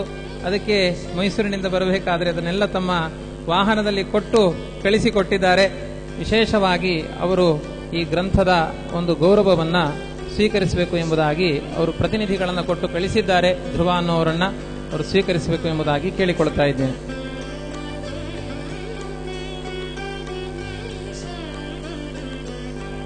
ಮಾಧವ ತೀರ್ಥ ಸಂಸ್ಥಾನದಿಂದ ವಿದ್ವಾನ್ ಸಮೀರಾಚಾರ್ಯರು ಬಂದಿದ್ದಾರೆ. ಅವರು ಬಂದು ತಂಬಿಹಳ್ಳಿ ಮಾಧವ ತೀರ್ಥ ಸಂಸ್ಥಾನದ ಪ್ರತಿನಿಧಿಗಳಾಗಿ ಸ್ವಾಮಿಗಳಿಗೆ ನೀಡುವಂತಹ ಗೌರವವನ್ನ ಸುಧೀಂದ್ರ ಅನ್ನೋರು ಅದನ್ನು ಸ್ವೀಕರಿಸಬೇಕು ಎಂಬುದಾಗಿ ಕೇಳಿಕೊಳ್ತಾ ಇದ್ದೇನೆ.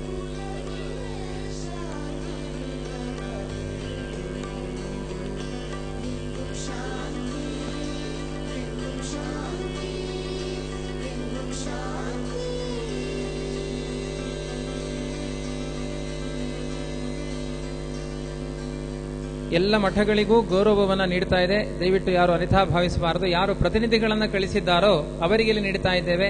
ನಂತರ ಬಂದು ಅವರು ಅದನ್ನು ಸ್ವೀಕಾರ ಮಾಡಬಹುದು ಅಂತ ಇಲ್ಲಿ ಕೇಳಿಕೊಳ್ತಾ ಇದ್ದೇನೆ.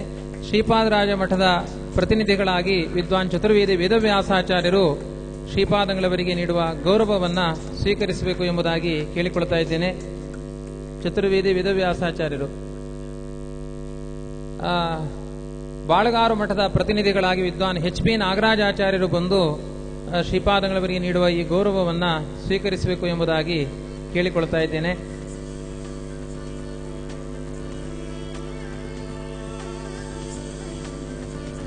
ಬೇಗ ಬರಬೇಕು ವಿದ್ವಾಂಸರಲ್ಲಿ ಪ್ರಾರ್ಥನೆ. ಶ್ರೀಪಾದಂಗಳವರು ಪೂಜೆಗೆ ಹೊರಡಬೇಕಾಗಿದೆ, ವಿಳಂಬ ಆಗ್ತಾ ಇದೆ.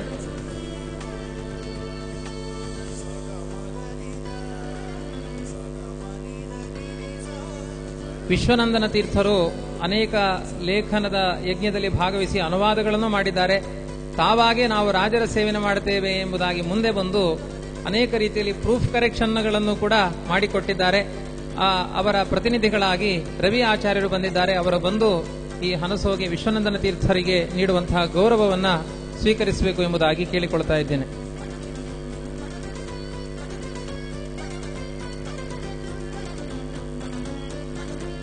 ಸುವಿದ್ಯೇಂದ್ರ ತೀರ್ಥರ ಪ್ರತಿನಿಧಿಗಳಾಗಿ ವಿದ್ವಾನ್ ಹರಿಯಾಚಾರ್ ವಾಳ್ವೇಕರ್ ಇವರು ಸ್ವೀಕರಿಸಬೇಕು.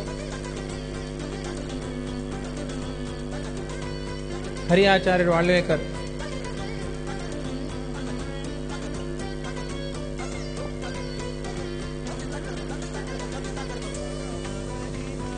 ಪೂರ್ಣಪ್ರಜ್ಞೆ ವಿದ್ಯಾಪೀಠ ಮತ್ತು ಸಂಶೋಧನಾ ಮಂದಿರ ಇದರ ಪ್ರತಿನಿಧಿಗಳಾಗಿ ವಿದ್ವಾನ್ ಶಂಕರನಾರಾಯಣ ಅಡಿಗರು ಬಂದು ಈ ಸಂಸ್ಥೆಗೆ ನೀಡುವ ಗೌರವವನ್ನು ಸ್ವೀಕರಿಸಬೇಕು ಎಂಬುದಾಗಿ ಕೇಳಿಕೊಳ್ಳುತ್ತೇನೆ.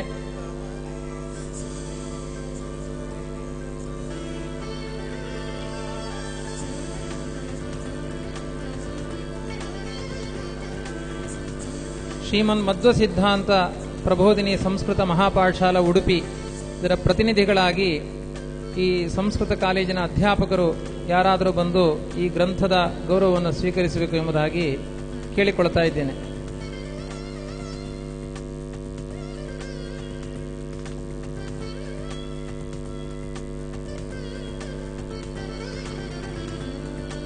ಸತ್ಯನಾರಾಯಣಾಚಾರ್ಯರು ಬಂದು ಇದನ್ನು ಸ್ವೀಕರಿಸ್ತಾ ಇದ್ದಾರೆ. ವಿಶೇಷವಾಗಿ ಅನೇಕ ಗ್ರಂಥ ಪ್ರಕಾಶನ ಮಾಡುವ ಸಂಸ್ಥೆ ತತ್ವ ಸಂಶೋಧನಾ ಸಂಸತ್ ಫಲಿಮಾರು ಮಠ ಇದರ ಪ್ರತಿನಿಧಿಗಳಾಗಿ ವಿದ್ವಾನ್ ವಂಶಿ ಕೃಷ್ಣಾಚಾರ್ಯ ಬಂದು ಈ ತತ್ವ ಸಂಶೋಧನಾ ಸಂಸತ್ತಿಗೆ ಕೊಡುವ ಗೌರವವನ್ನು ಸ್ವೀಕರಿಸಬೇಕು ಎಂಬುದಾಗಿ ಕೇಳಿಕೊಳ್ತಾ ಇದ್ದೇನೆ.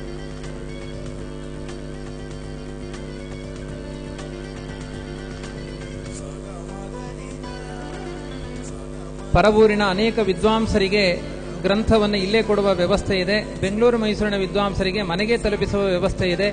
ಸೇವಾ ಆಫೀಸಿನಲ್ಲಿ ಚೀಟಿಯನ್ನು ನಾವು ಕೊಟ್ಟಿದ್ದೇವೆ, ಅದನ್ನು ಕೊಟ್ಟರೆ ಗ್ರಂಥವನ್ನು ಕೊಡ್ತಾರೆ, ಅದನ್ನು ತೆಗೆದುಕೊಂಡು ಎಲ್ಲರೂ ಅದನ್ನು ಸ್ವೀಕರಿಸಬೇಕು ಎಂಬುದಾಗಿ ಕೇಳಿಕೊಳ್ತಾ ಮೈಸೂರಿನಿಂದ ಇದರಲ್ಲಿ ಬೇರೆ ಬೇರೆ ಸೇವೆಯನ್ನು ಸಲ್ಲಿಸಿದ ಅನೇಕ ಮಹನೀಯರು ಇಲ್ಲಿಗೆ ಬಂದಿದ್ದಾರೆ. ಅವರೆಲ್ಲರೂ ಕೂಡ ಇಲ್ಲಿಗೆ ಆಗಮಿಸಿ ಶ್ರೀಪಾದಗಳಿಂದ ಬೇಗ ಬಂದು ಮಂತ್ರಾಕ್ಷಿ ಸ್ವೀಕರಿಸಬೇಕು. ಬಾಳಗಾರ ಮಠಾಧೀಶರು ಬಂದಿದ್ದಾರೆ, ಅವರು ದಯವಿಟ್ಟು ವೇದಿಕೆಗೆ ಬರಬೇಕು ಎಂಬುದಾಗಿ ಕೇಳಿಕೊಳ್ತಾ ಇದ್ದೇನೆ. ವಿಶ್ವವಲ್ಲಭ ತೀರ್ಥ ಶ್ರೀಪಾದರು ವಿಶೇಷವಾಗಿ ಅವರನ್ನ ಸ್ವಾಗತಿಸ್ತಾ ಇದ್ದಾರೆ.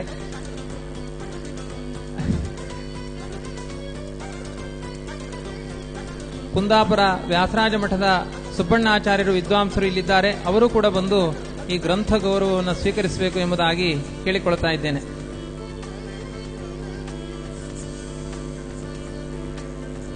ನಮಗೆ ಸಪ್ತರ್ಷಿಗಳ ಕೊರತೆ ಇತ್ತು, 6 ಜನ ಇದ್ರು ಎಂಬುದಾಗಿ 7 ಪೂರ್ಣ ಮಾಡಿ 7 ಇದು ಅಭ್ಯುದಯದಲ್ಲಿ ಸಾಗುತ್ತೆ ಎನ್ನುವುದಕ್ಕೆ ಪ್ರತೀಕವಾಗಿ ಬಾಳಗಾರು ಮಠಾಧೀಶರು ಆಗಮಿಸಿದ್ದಾರೆ. ರಘುಭೂಷಣ ತೀರ್ಥ ಶ್ರೀಪಾದಂಗಳವರು ಅವರನ್ನ ಪ್ರೀತಿಯಿಂದ ಶ್ರೀಮಠದ ವತಿಯಿಂದ ವಿಶ್ವವಲ್ಲಭ ತೀರ್ಥ ಶ್ರೀಪಾದಂಗಳವರು ಸನ್ಮಾನಿಸ್ತಾ ಇದ್ದಾರೆ.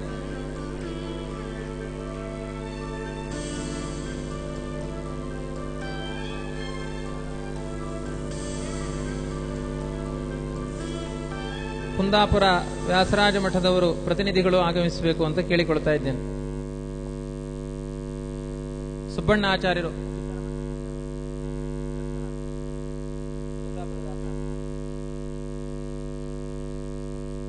ಬೇರೆ ತಪ್ಪಿ ಹೋದ ಮಠಗಳ ಪ್ರತಿನಿಧಿಗಳು ಯಾರಾದರೂ ಇದ್ರೆ ಬಂದು ಬೇಗ ಸೂಚನೆ ಮಾಡಬೇಕು ಎಂಬುದಾಗೂ ಕೇಳಿಕೊಳ್ಳುತ್ತೇನೆ.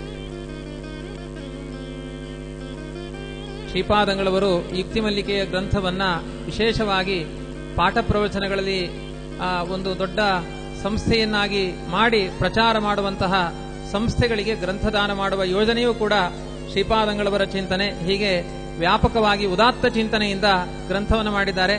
ಇದನ್ನು ಬರೀ ವ್ಯಾಪಾರದ ದೃಷ್ಟಿಯಿಂದ ಖಂಡಿತ ಮಾಡಿಲ್ಲ ಅನ್ನುವುದನ್ನ ಇಲ್ಲಿ ನಾನು ಸ್ಪಷ್ಟಪಡಿಸ್ತಾ ಇದ್ದೇನೆ. ಶ್ರೀಪಾದರಾಜ ಮಠದ ಪರವಾಗಿ ವಿದ್ವಾನ್ ರಾಮವಿಠಲಾಚಾರ್ಯರು ಗೌರವವನ್ನು ಸ್ವೀಕರಿಸಬೇಕು ಎಂಬುದಾಗಿ ನಾನು ಕೇಳಿಕೊಳ್ತಾ ಇದ್ದೇನೆ.